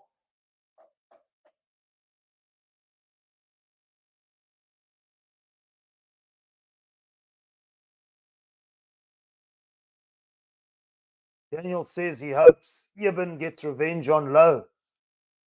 So that would mean you want Ireland to beat New Zealand in the quarterfinal, brother. Let's just work on that scenario. So you want South Africa and Ireland in the final.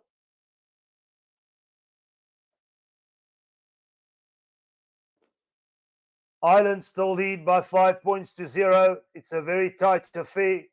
A rather dejected look on Scotland. Captain Jamie Ritchie's face there, taking no further part in this game, and Ireland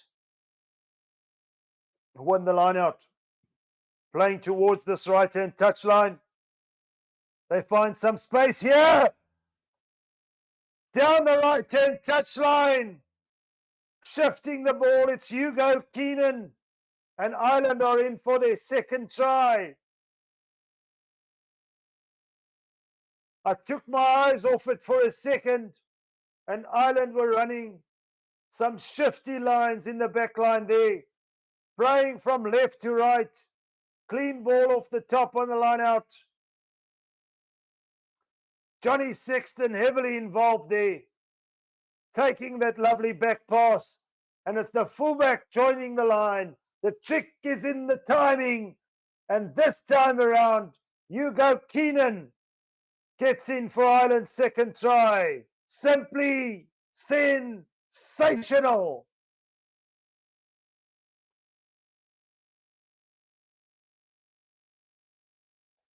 So I think if you're a South African fan, you might be a little bit more at ease with Ireland leading at the moment. It's all doom and gloom for Scotland. Will Ireland be sending them homeward to think again? Johnny Sexton with the opportunity now to add the extra 2. It's sailing. It's over. It's 12 points to 0. Johnny Sexton with a lovely conversion from that right-hand touchline. But it was Ringrose involved. Johnny Sexton and the finisher, Hugo Keenan.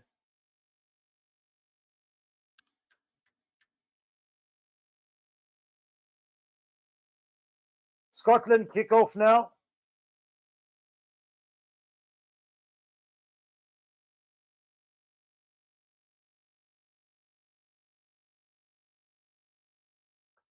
Ireland return with the kick.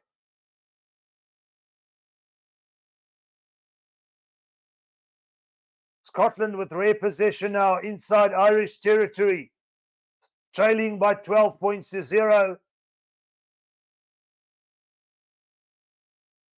They're going to need to up the tempo in the second half. Still in possession, playing towards centre field. On the Irish 10-metre mark. Price. Russell sniping. Closed up quickly there. Held up. But Scotland managed to recycle. Hugh Jones, Rory Dodge. The big loose forward, Pierce Kuman. They're still on this 10-metre mark. Running some clever lines. But the Irish defence, as tough as nails, they say.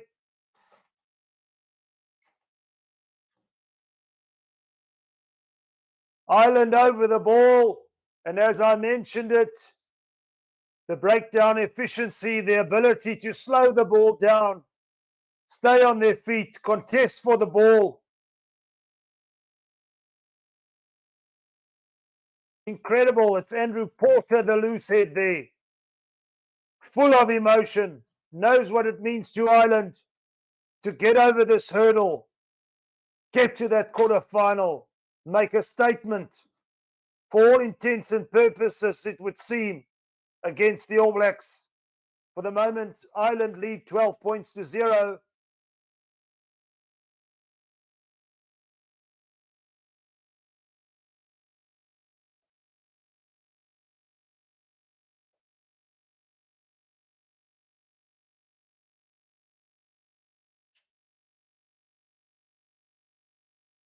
Andre van Sale says, as a South African, I never thought I'd be edging Ireland on, but here we are.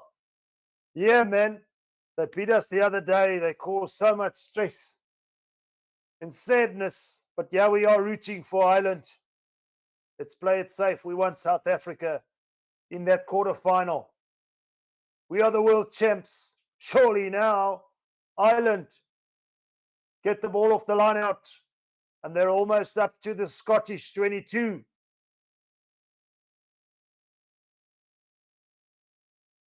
In possession, the forwards seem to be working in sync.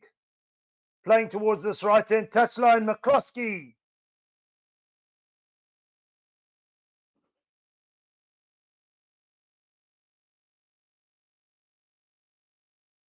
Ireland now only 8 meters out on this right-hand touchline. Gibson Park. Peter O'Mahony, the influential loose forward. Good clean. They want quick ball. Ireland now playing it towards this right-hand touchline again. Making some post-contact meters.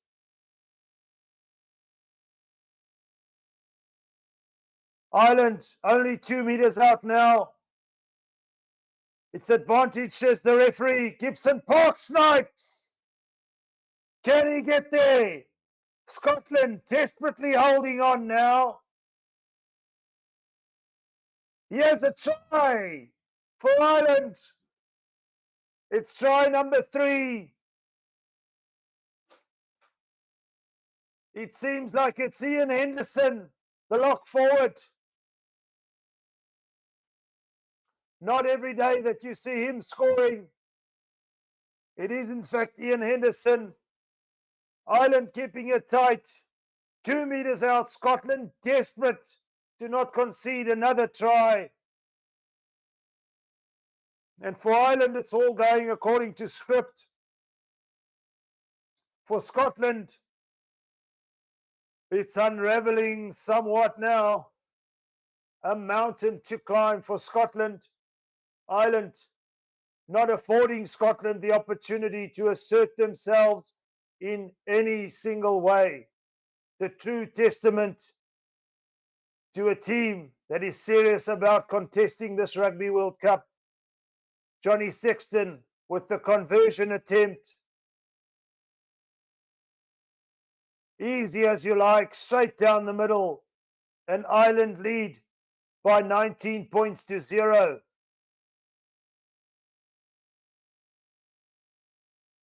Those long levers from Ian Henderson got him the advantage to get over the line there. And Scotland desperate now to first of all get points on the board, but to find a way to get any sort of dominance in this game. For the moment, Ireland up front, laying the platform, and a wonderful clearance up to halfway. Scotland now have to play quickly. Just over halfway inside the Irish territory now.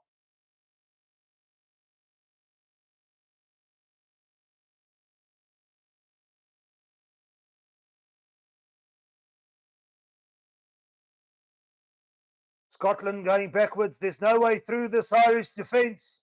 They're all standing tall for the moment. Up by 19 points to 0. Finn Russell shifting it wide.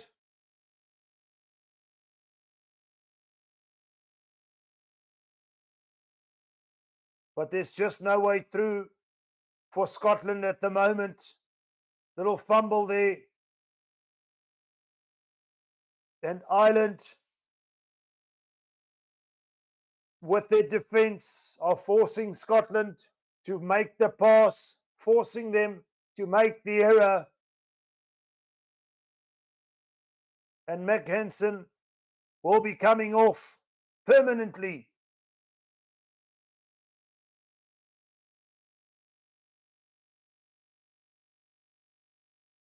And he'll be replaced by McCloskey. But Ireland have been efficient at the breakdown. Clean line-out ball, scrum penalties. It's hard for a team to build anything, especially in the wrong areas of the field, with that sort of platform. And Johnny Sexton now again puts it up to Scotland's 22 on this right-hand touchline. Is there a bonus point for Ireland? Even before half-time, not a scenario we would imagine, although we did have a score prediction of 96-13. Will Scotland be able to respond? For the moment, Ireland, more from the line out, and it's moving forward. Advantage, says the referee.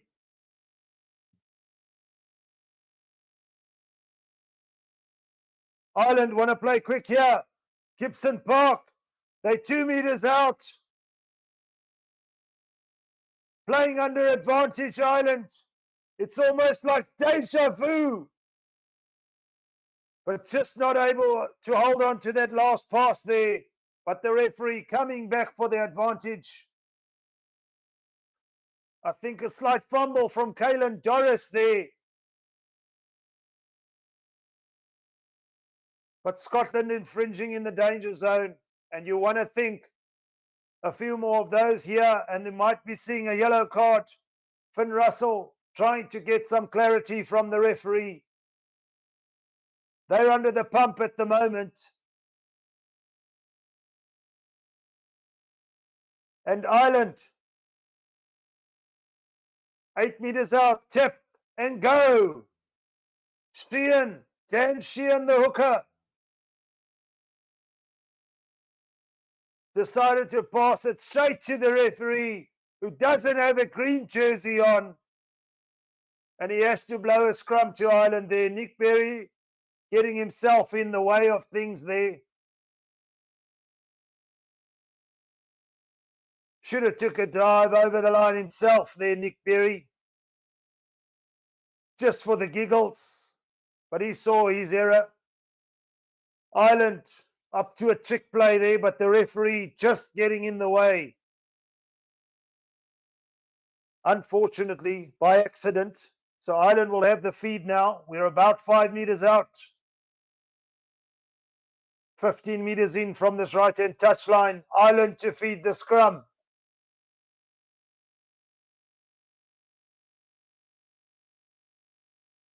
Jamarcus says the ref trying to help Ireland.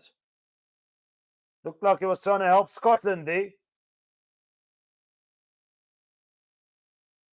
And for the moment, Scotland under big pressure at this scrum. It's another penalty to Ireland.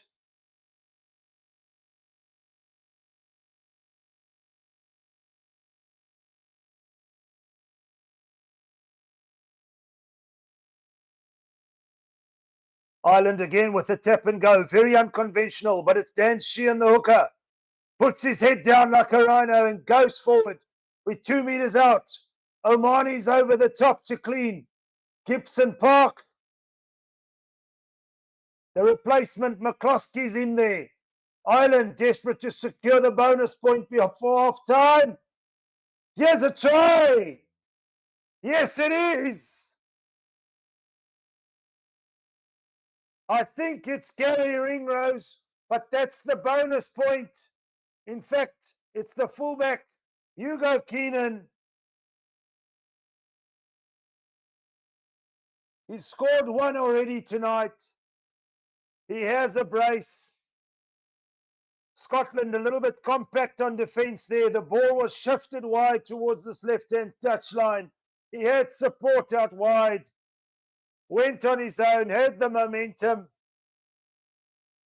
Double tackle there, Duan van der Merwe. And his teammate there, but they couldn't bring him to ground in time. And Ireland have the bonus point. It's 24 points to 0 with the conversion to come. First half job done for Andy Farrell.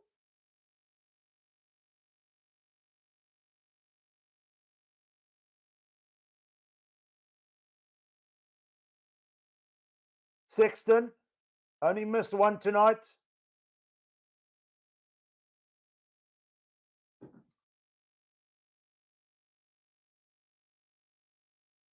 Ireland with the bonus point and the conversion. It's 26 points to 0. Incredible scenes here at St. Denis.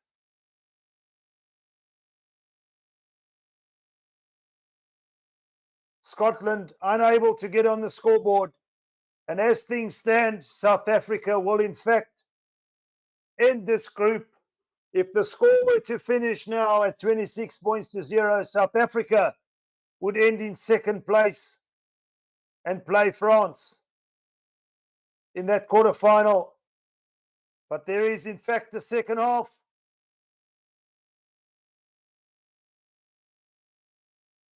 That is half-time here. 26 points to 0. Join us for the second half. South African fans, breathe a little bit lighter. Don't be so anxious. Get your refreshments. We'll see you for the second half in a moment. Don't go away.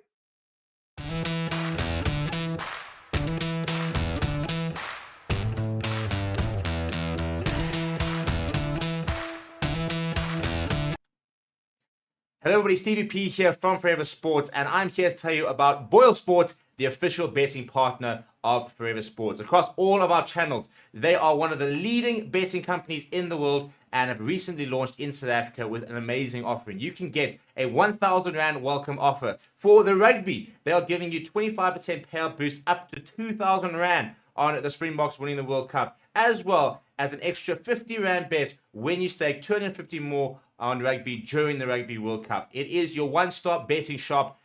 That is BOYLESPORTS. Come and join us in the community. Check the links in the description to sign up. Get yourself an account and make sure that you are winning big with BOYLESPORTS.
Hello and welcome to Forever Sports. My name is Reese. I'll be talking to you a little bit today about one of our channel partners, BITDEFENDER. BITDEFENDER is a global leader in cyber security. BITDEFENDER is committed to defending people all around the globe against cyber attacks, as well as to transform people's digital experiences. In the next 6 months, Forever Sports will be covering major tournaments such as the Rugby Championship, the Premier League, the remainder of the Formula 1 season, as well as embarking on the biggest Rugby World Cup YouTube campaign ever. To ensure that these are all a success, it is imperative that the Forever Sports channels and platforms remain uncompromised. And with BITDEFENDER, we can be assured that our cybersecurity needs are being taken care of. To read more on BITDEFENDER, please be sure to check the links in the description of our video. Once again, thank you very much to our partner, BITDEFENDER, for joining the channel. I've been...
Hello and welcome back to Forever Rugby on Forever Sports.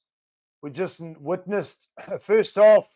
If you're a South African fan, you're a lot more relieved than you were before the game started, I guess.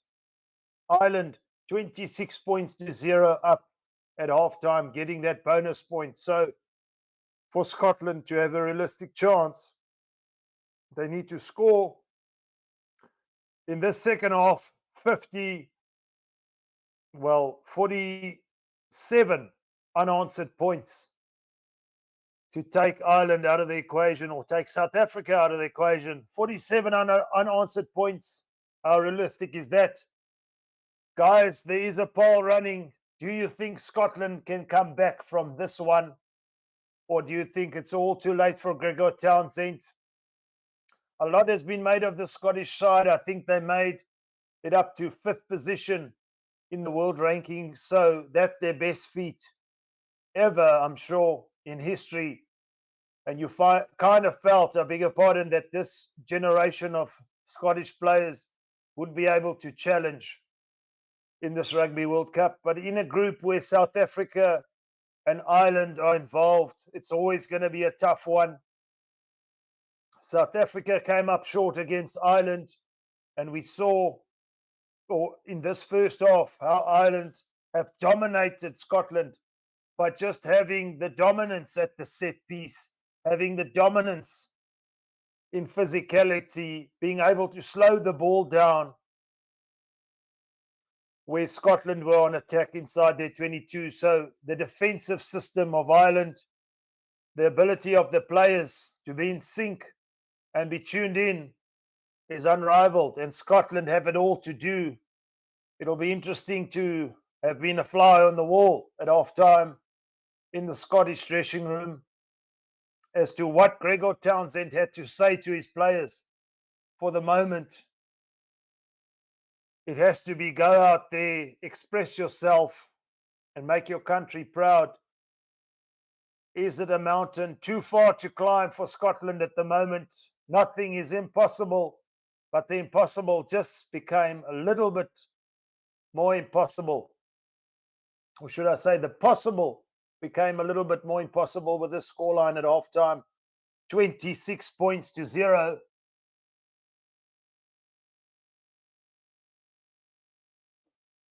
Patrick says, Ireland, man, the best team there is. They're not number world in the rankings for no reason, Patrick. So we have to agree with you.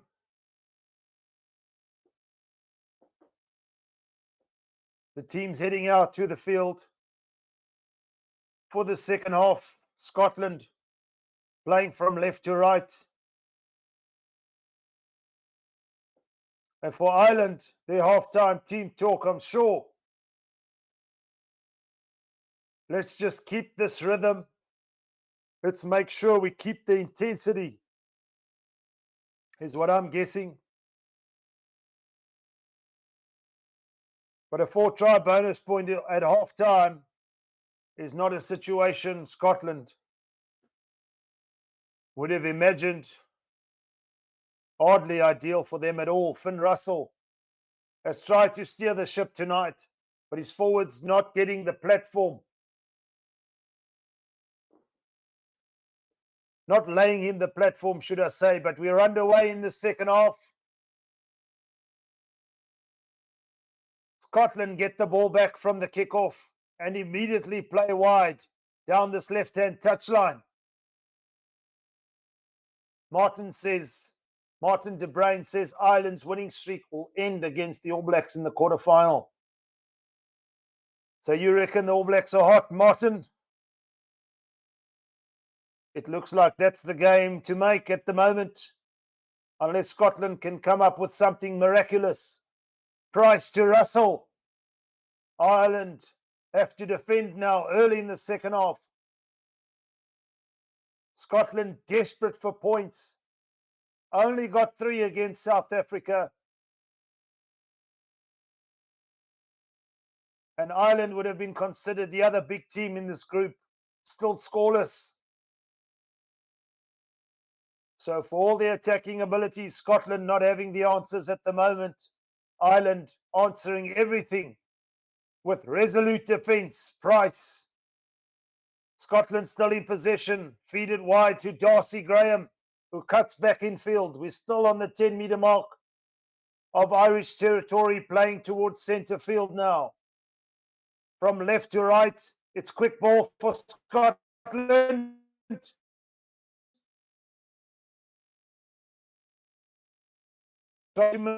Space. Brought to ground, and Scotland up to the 22 now, so making some territory gains. It's a kick pass to Darcy Graham. Not calculated enough. There's a foot in touch. He tried his best to keep it in field. But Ireland will have the line out feed now. Some argy-bargy stuff here. Scotland definitely emotional. And Piers Skuman throwing Dan Sheehan over the sideboards. Hello. This is what it's all about. Deep down, I'm sure the fans want to see this sort of thing.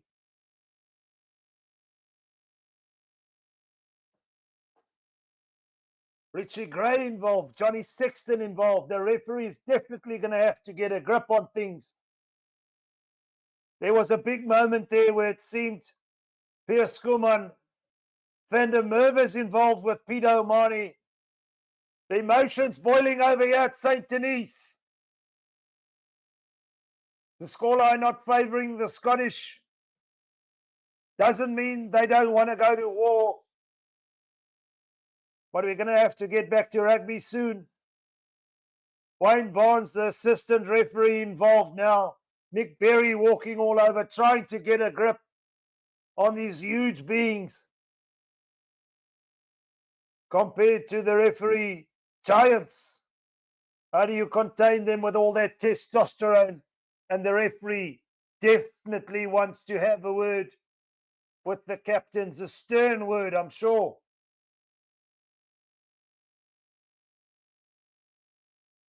Jamarcus says Sexton showing what a toxic person he is. Jamarcus, you don't like Johnny Sexton, sounds like it.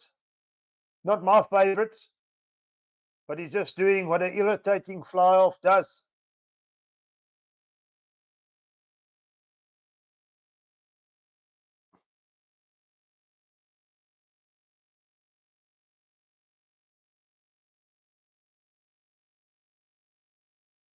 There is a TMO who's going to get involved in this one. At the moment, I'm not too sure what they're looking at, but there was a lot of physical stuff off the ball after the line-out was called. Remember Darcy Graham accepting that kick pass, but just running out of space, putting a foot in touch before he could keep the ball in play. And from there, it kicked off. Drama unfolded here on this left-hand touchline, just about on halfway. Piers Kuman threw someone over the sideboards. It's all happening. The TMO will be assessing. Will we see a yellow card? Red card. Scotland not going down without a fight. It's Saturday action night here at St. Denis.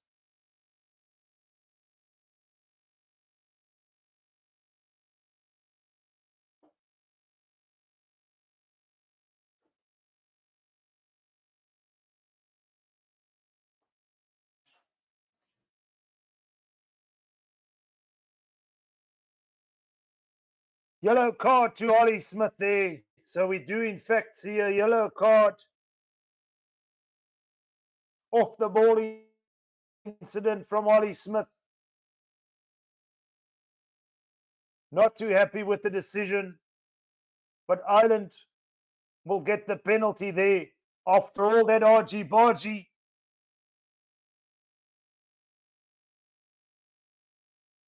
Ollie Smith and Johnny Sexton getting involved. We saw, as I mentioned, Piers Kuman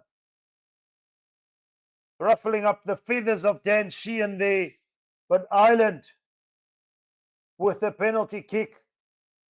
And Johnny Sexton puts it into touch inside Scottish territory on this left-hand touchline.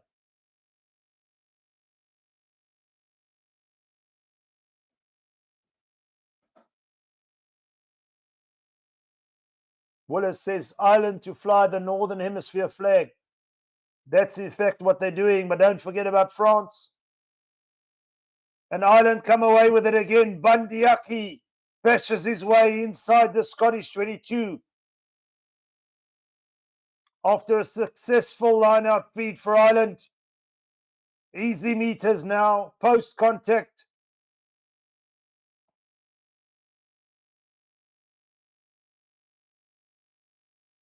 Conor Murray on the field for Ireland.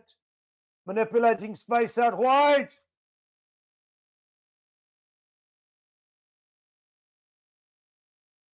Andrew Porter takes it up off Conor Murray now. They're 7 meters out, Ireland.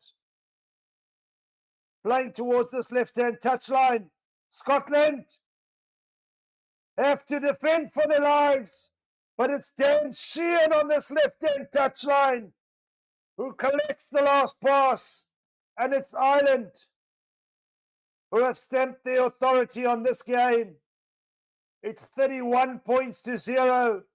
Scotland could ill afford a yellow card. One man down. And Dan Sheehan, after being thrown around earlier in that earlier incident, the argy-bargy has come up on this left-hand touchline. It went right. It went left. And Gibson Park is playing on that right wing. Managed to recycle the ball. And Dan Sheehan scores in this left-hand corner for Ireland. Try number 5. The signs are ominous. There is time to play in the second half, but for Scotland, a killer blow.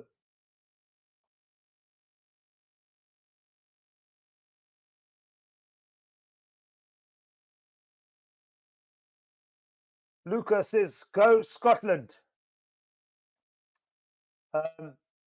They need to get going, yeah, Luca, because at the moment, Ireland and South Africa are going through to the knockout stages, and Sexton is unable to add the conversion. But Ireland crucially lead by 31 points to 0. And Johnny Sexton is being replaced. Jack Crowley coming on the field. Job done for Johnny Sexton. They can focus on the All Blacks, I'm sure.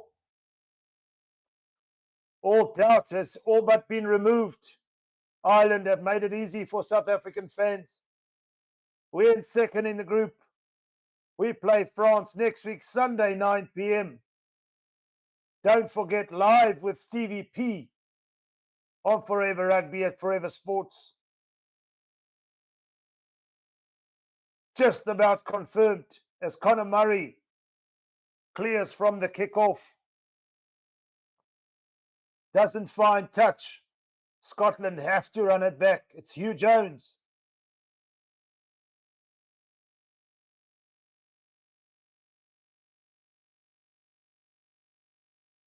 Skuman now. Back to rugby things goes Pierce Skuman. Scotland with precious possession up to the Irish 22, playing from right to left. With centre field now. Ali Price. Skuman at first 5. Showing his versatility. Richie Gray. It's a little bit static. Someone needs to straighten to Pilotu. Darcy Graham comes off a good line, and Scotland inside the Irish 22 now, desperate to manipulate some space. Hugh Jones, scrum advantage. Tyrone Furlong comes away with the ball. Ireland forcing the handling error from Scotland there. I think it was Duhan van der Merwe.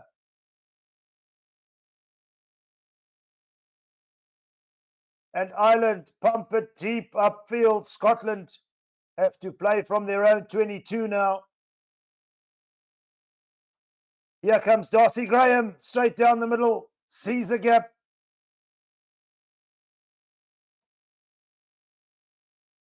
Scotland with possession, but still playing inside their own half.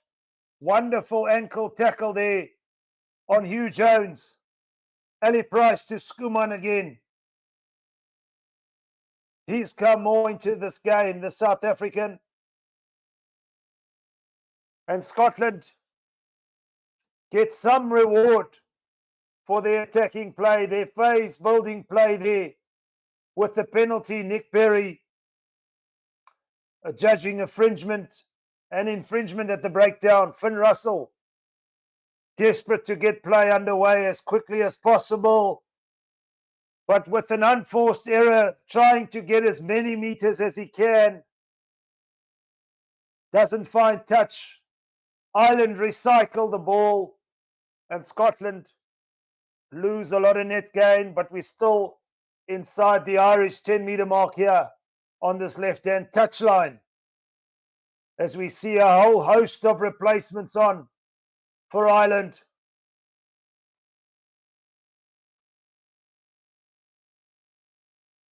James Ryan coming on. Jack Conan. As we mentioned, Conor Murray already on the field. Ted Furlong, Peter O'Mahony put in a good shift tonight, and a wonderful read there from Josh van der Fleer at the line-out.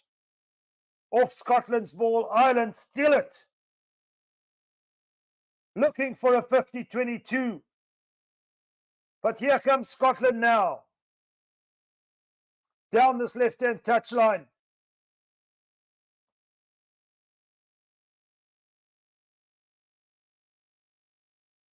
Trying to look for quick ball. Russell again. Closing off the space a little bit, but they're almost up to the halfway. Van der Merwe has been looked after tonight. Takes 2 to bring him down, however. The line speed of Ireland has been far superior. Slowing that ball down, Scotland desperate for quick ball.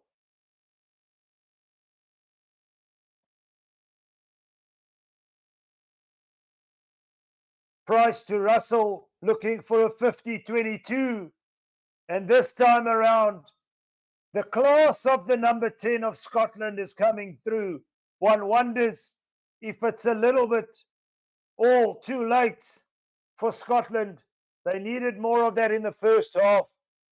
But Finn Russell showing there exactly why he's a world-class number 10. Putting the ball inside the Irish 22 from his own half. And Scotland with the feed now to the line out. But Darcy Graham on the flip side has come off. And he'll be replaced by George Horn. That'll be a permanent replacement. So a killer blow there for Scotland. But more importantly, they have possession inside the Irish 22. And they decide to maul.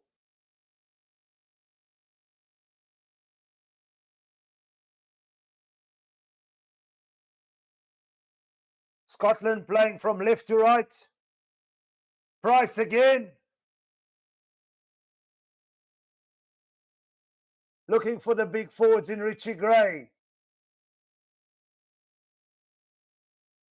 We're just about centre field now, still about 15 metres out.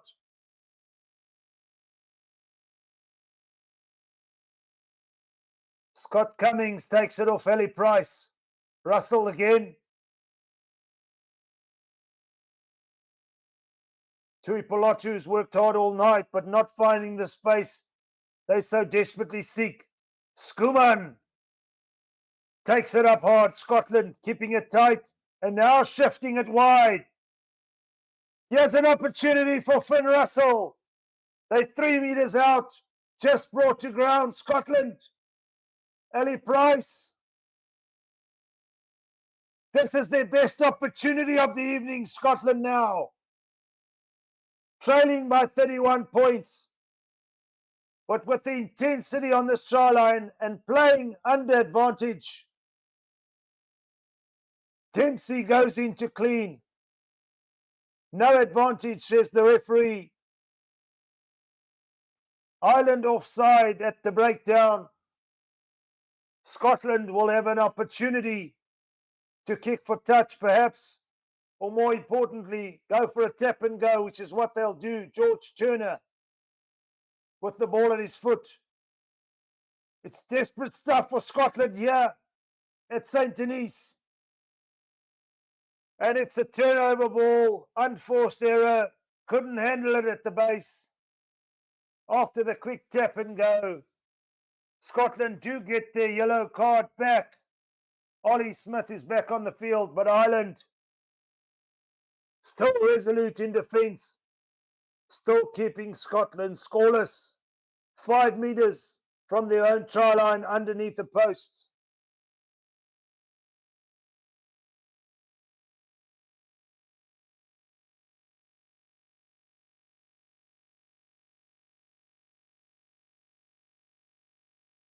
Pierce Skuman, the South African Scotsman, coming off the field. Put in a good shift tonight. Had a little bit of argy-bargy as well. But it seems for all intents and purposes, the road for Scotland, Pierce Skuman and the rest of the crew will be over. Gregor Townsend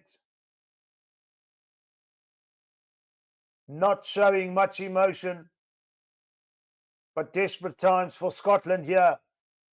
They don't have possession. Ireland with the opportunity to exit here. No points to show for Scotland. And if we take a look at the scoreboard,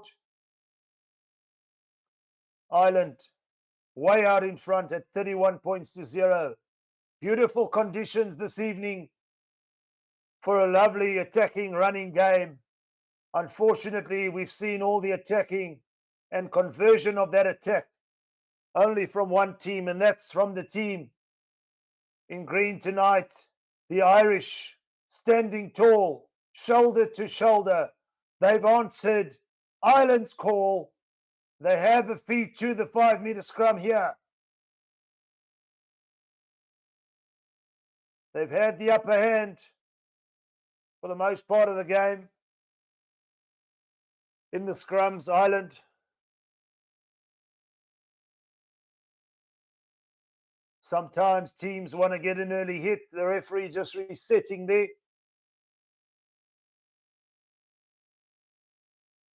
Brendan Hansen, does this mean SA going through?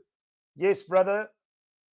South Africa will be going second in their group, and they'll be playing France in the quarterfinals next week, Sunday evening, should the scoreline stay the way it is.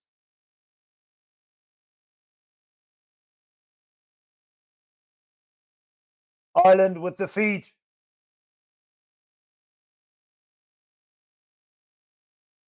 Jack Crowley with the opportunity to exit and does so, but Scotland desperate to play quickly via Ollie Smith now. Price.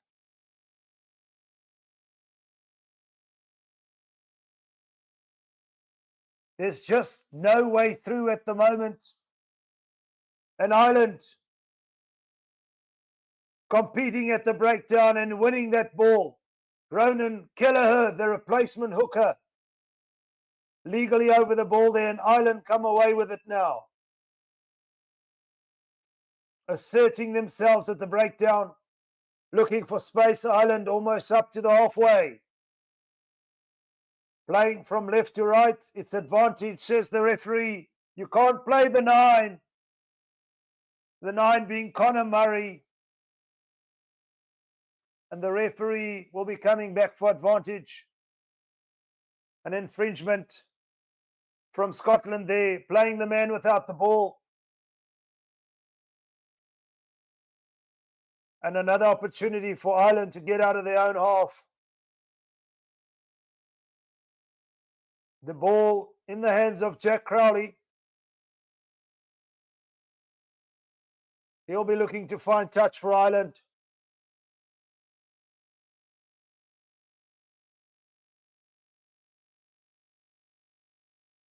I think after that, in my opinion, after that South African game, Scotland put everything into that game and came up short. Has this been just a step too far, clearly, for Scotland? They had hope, they had belief, the pride of their nation, that they could run Ireland close, but for the most part, the scoreline tells us exactly what's happened, and the scoreline is 100% correct. Ireland dominating all facets of this game. As Ireland feed. Line out via Dan Kelleher, the replacement hooker. We're centre field now, playing from left to right. Conor Murray keeping it in short. James Ryan, great post-contact meters there. Ireland manipulating space. Bandiaki, as nuggety, as tough as ever. And Ireland once again getting into the danger zone. The signs looking ominous. Advantage, says the referee. We only 8 meters out. Ireland looking for a free play. There's an opportunity on this left wing. It's a kick pass. Gary Ringrose called for it. Easy as you like. Simply sensational from Ireland. It's 36 points to 0. And it all seems the road has ended for Scotland. It might have ended some time ago. But just to clarify, Gary Ringrose called it. The call was received. Jack Crowley with the wonderful weight on the kick on this left-hand touchline was the outside centre for Ireland. And a beautiful catch and score with the conversion to come. Ireland lead by 36 points to 0.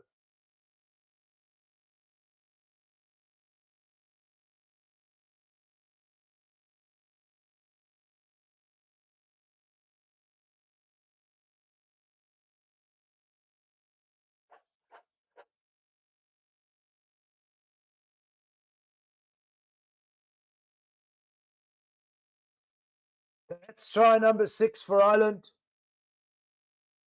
And Scotland have nothing to respond on the scoreboard at the moment. Scotland needed to be in some sort of position like this, but it's all gone a bit pear-shaped. The conversion is not successful.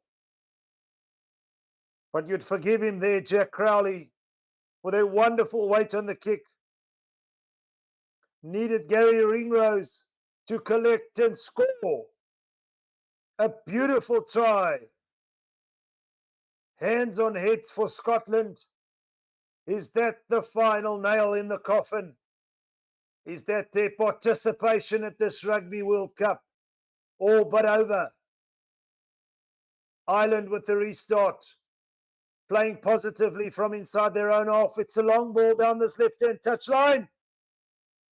They're almost up to halfway now. It's Gibson Park, the scrum off down this left-hand touchline. Kelleher. Scotland trying to hold him up, but Ireland recycle, efficient as ever.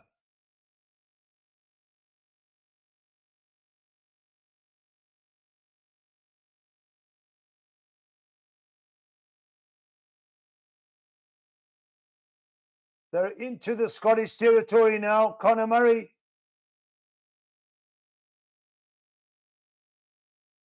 Little chip over the top, and Scotland come away with possession, but it's all a bit scrappy now for Van der Merwe. Hasn't really been able to receive clean ball, and Scotland just outside their 22. They have to play from deep. Ireland back in possession, but chip it ahead. Ollie Smith fumbling there. And the referee says, scrum down to Ireland.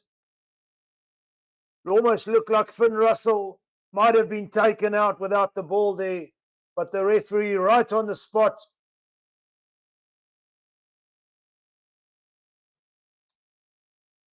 No problems there, running into the Irish defender.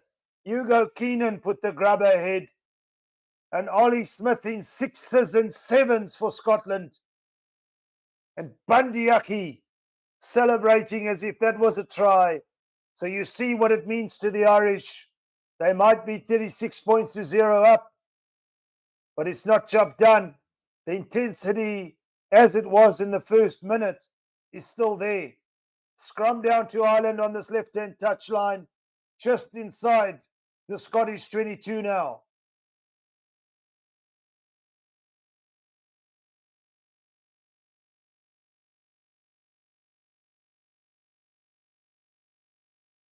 Smoky Gun says RSA versus France will be in the final.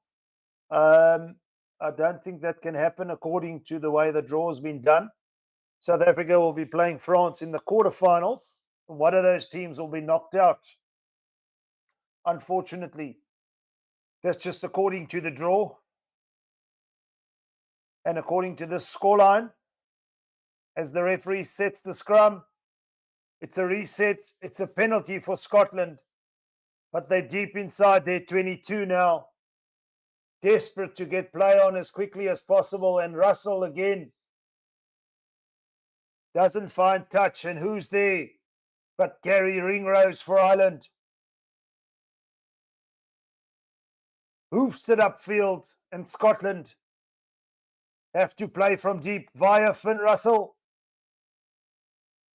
Lovely little offload. We're on to the Irish 10-meter mark now inside their territory, centre field. Playing towards this left-hand touchline. Price, it's quick ball. But the Irish defence, resolute, as we mentioned. But here comes Scotland. Here's an opportunity down this left-hand touchline. It's going to be a try. Ewan Ashman, the replacement hooker for Scotland, down this left-hand touchline.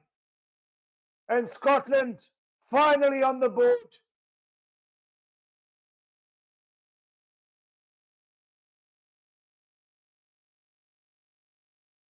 Finding some space there. It was Conor Murray defending this left-hand touchline. Committed to the man with the ball, which left the replacement Ewan Ashman to canter in for Scotland's first try and first points on the board. Finn Russell wants to take it quickly and has successfully kicked it over for Scotland. It's 36 points to 7. Scotland on the board. Deep into the second half. We're into the last quarter, remember.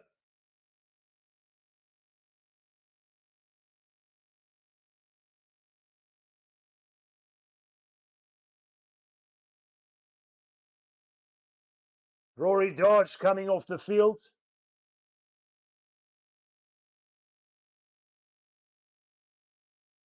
He'll be replaced by Luke Crosby. Scotland emptying out the bench. But one wonders, the road for Scotland has come to a grinding halt here as they look to play from deep though. It's the pride of a nation. It's Hugh Jones. There's space here now for Scotland from inside their 22.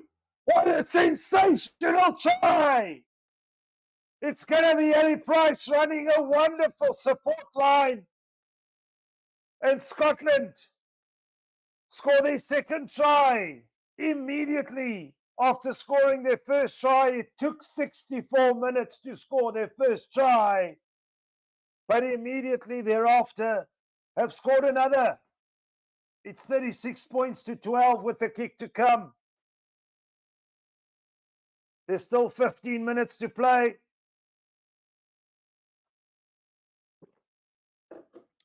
The conversion is successful from Finn Russell. And a breakout from Hugh Jones there. Slipped out of the attempt of Bandiaki. And the support line from Ellie Price was priceless.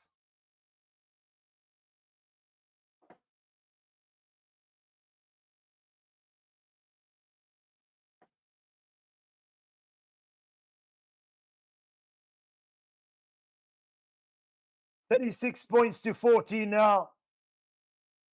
It's not all over yet. Mathematically for Scotland, they're playing for pride now.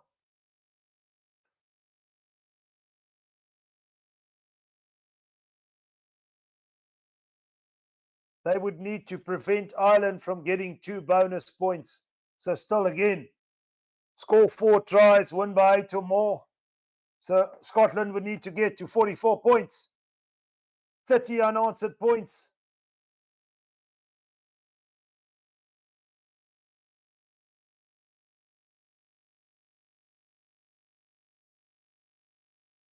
Ireland in possession now, just inside Scottish territory. I'm trying to calculate the maths myself, but I don't think I have to. South African fan. We're going through second on the log, and that's that.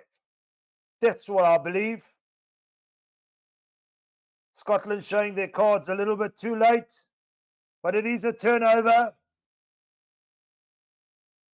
And a late onslaught here from Scotland And Finn Russell grabs the ball immediately. He wants to put it into touch.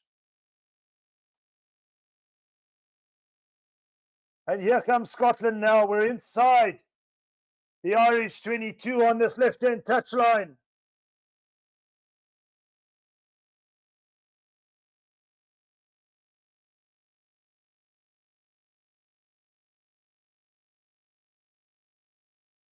On his feet there.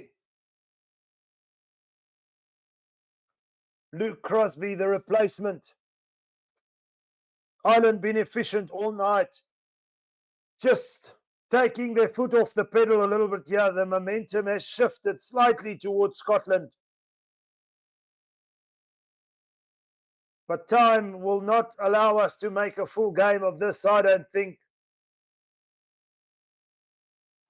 For Scotland, they'd be desperate to at least get those 4 tries. It shows intent. They came to play. I just think the Irish are that good. There's a reason why they are number 1 in the world.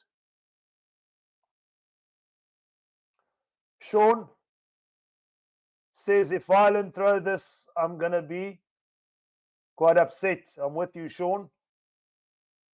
I don't think it's going down that road. I don't think anybody wants to throw anything. I think Scotland just have switched on a little bit too late, not being able to deal with Ireland's intensity in that first half especially. Scotland with the feed and Maul. Clean take at the line out.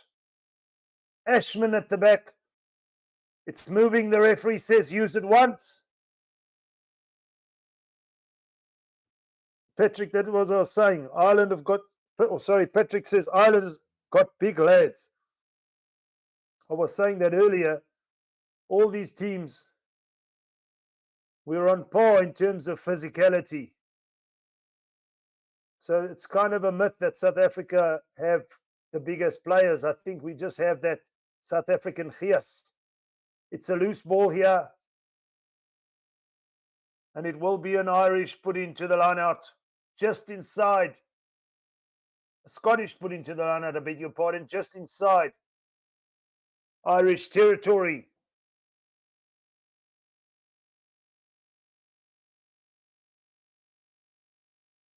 Wesley Giddies says, if Scotland gets a bonus point, will South Africa be out? A 4-try bonus point won't be enough, Wesley. They'd need to win by 21 points or more. So if they get to 28 points, they get a bonus point, losing bonus point. But it's not enough. They need to win with a bonus point and by 21 to kick South Africa out.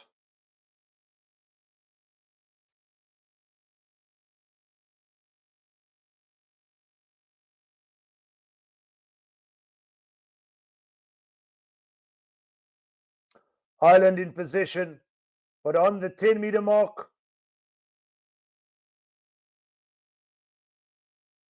Come away with the ball now into Scottish territory. Come Ireland. Conor Murray at the base. Scotland had a little window there where they were pushing to score a 3rd try. But the position on the field won't allow for that. As the ball goes high, the chase is not so great. Ollie Smith underneath it. Van der Merwe closed down again. Not able to use his power, speed and skill this evening. Well looked after by the Irish defenders. Scotland playing towards this left-hand touchline. Not finding the space they want. Now going back towards the right-hand side. Finn Russell. It's all frenetic now. From Scotland. 10 minutes to go in this clash.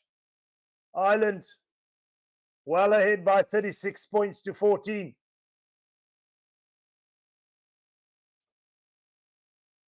Scotland up to their own 10-meter mark now, playing again. From Ali Price to Finn Russell. But the mark is called as he kicks it away.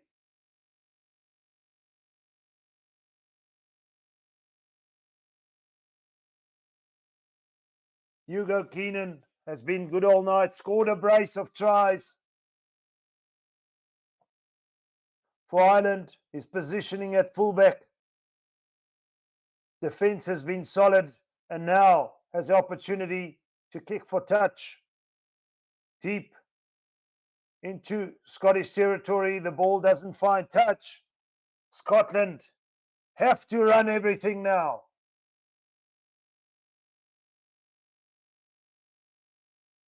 Relentless at the breakdown, Ireland come away with it. Bandiaki.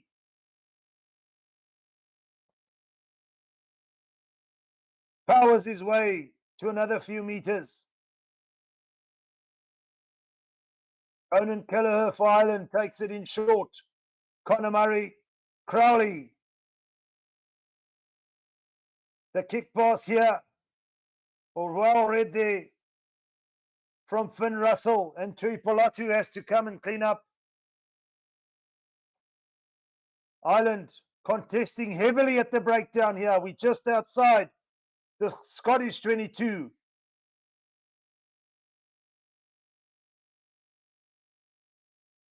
Scotland in possession.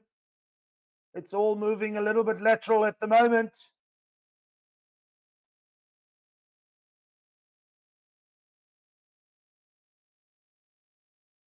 Russell has to kick it away.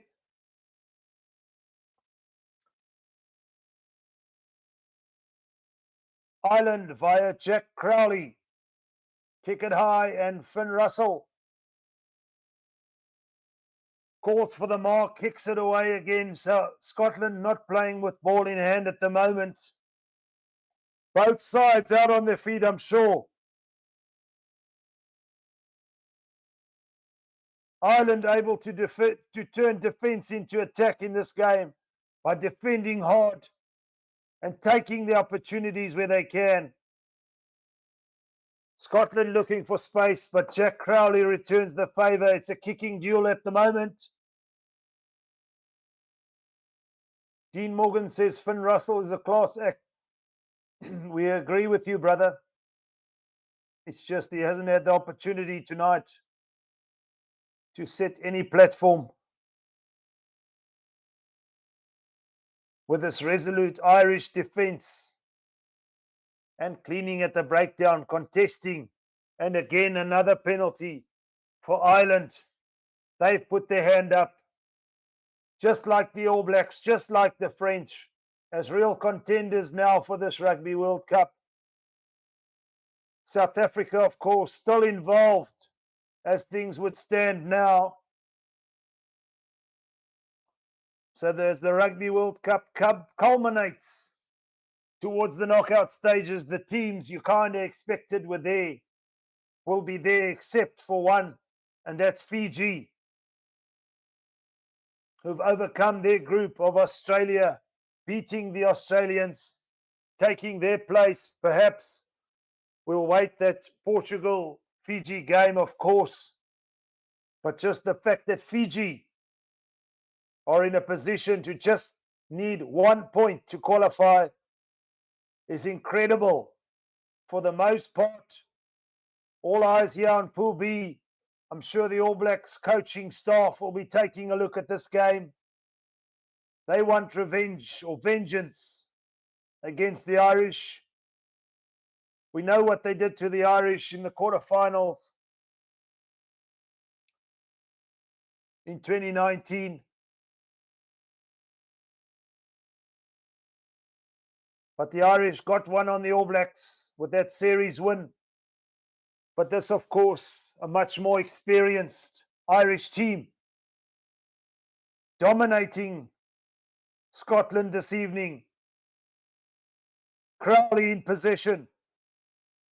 We're almost up to the Scottish 22 now, playing towards centre field from right to left.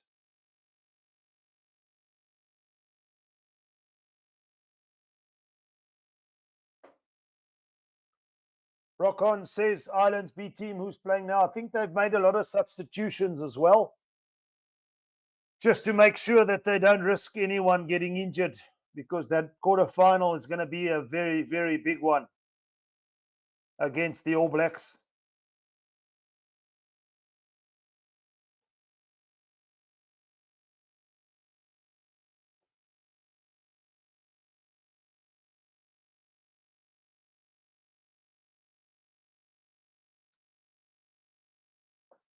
A break in play here. It's still 36 points to 14.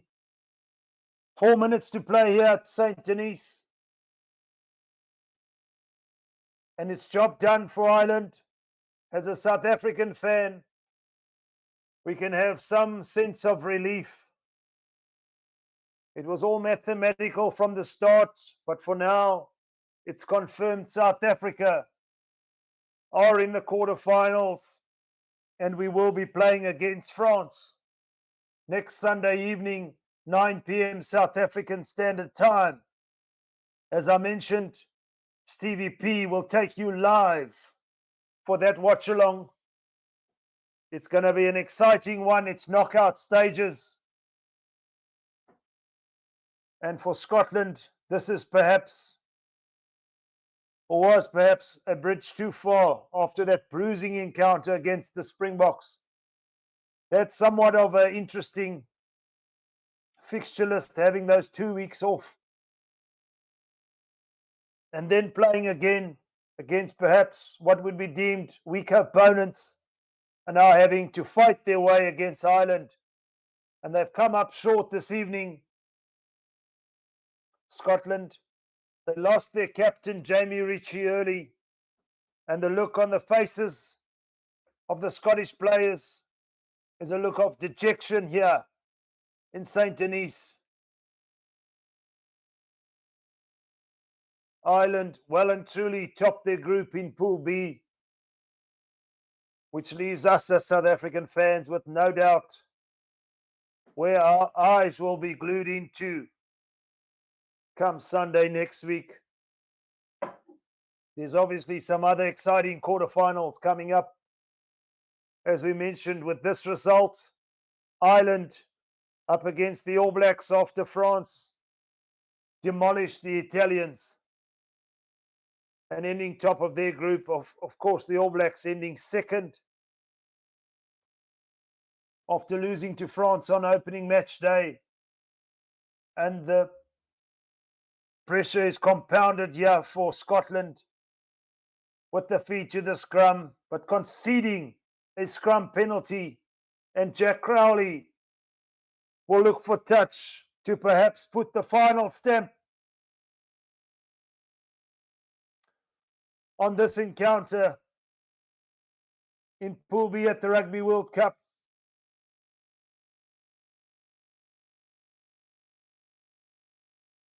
Ireland 5 meters out now, lead by 36 points to 14. Just under 2 minutes to play. The crowd is a sea of green.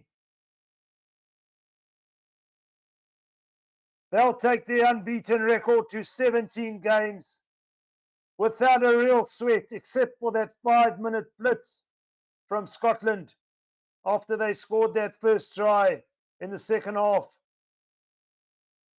For the rest of it, it's been all Ireland.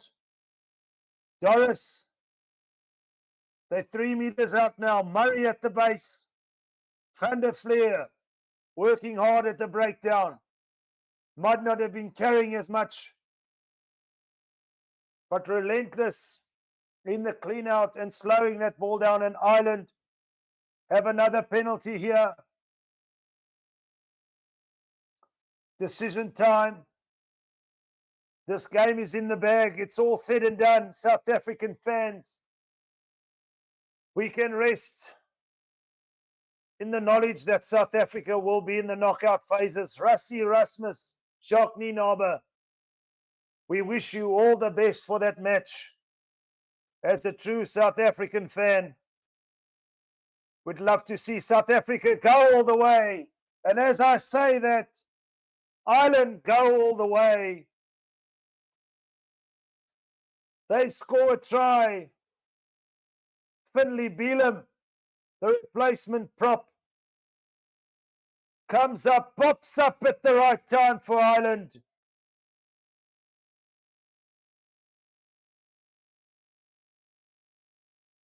Hang on, I think there's a decision here.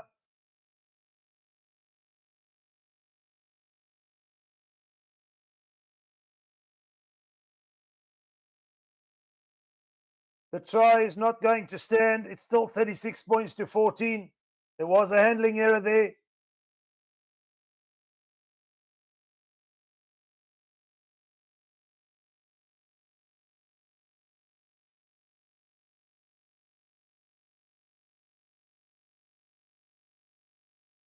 No try for Ireland, but it's job done here at St. Denis. There will be one final play.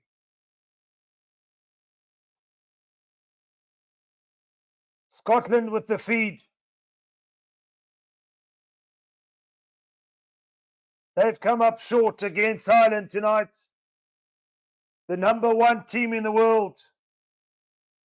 Ready to challenge the All Blacks in the quarterfinal, but Scotland want one final play of pride here in St. Denis, playing from deep inside their own 22.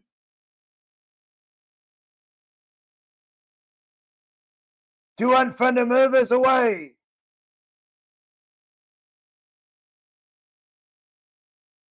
Just loses the ball in contact. Makes wonderful meters down this right-hand touchline. But that is it. It's job done here for Ireland. They win by 36 points to 14. They go top of Pool B at this Rugby World Cup. They will meet the All Blacks in the quarterfinals, which means South Africa. We are through. We will play France. That is sensational news. Next weekend is all rugby in France for the quarterfinals. We look forward to having all you fans tune in again. Thank you from myself, Roots. Until then,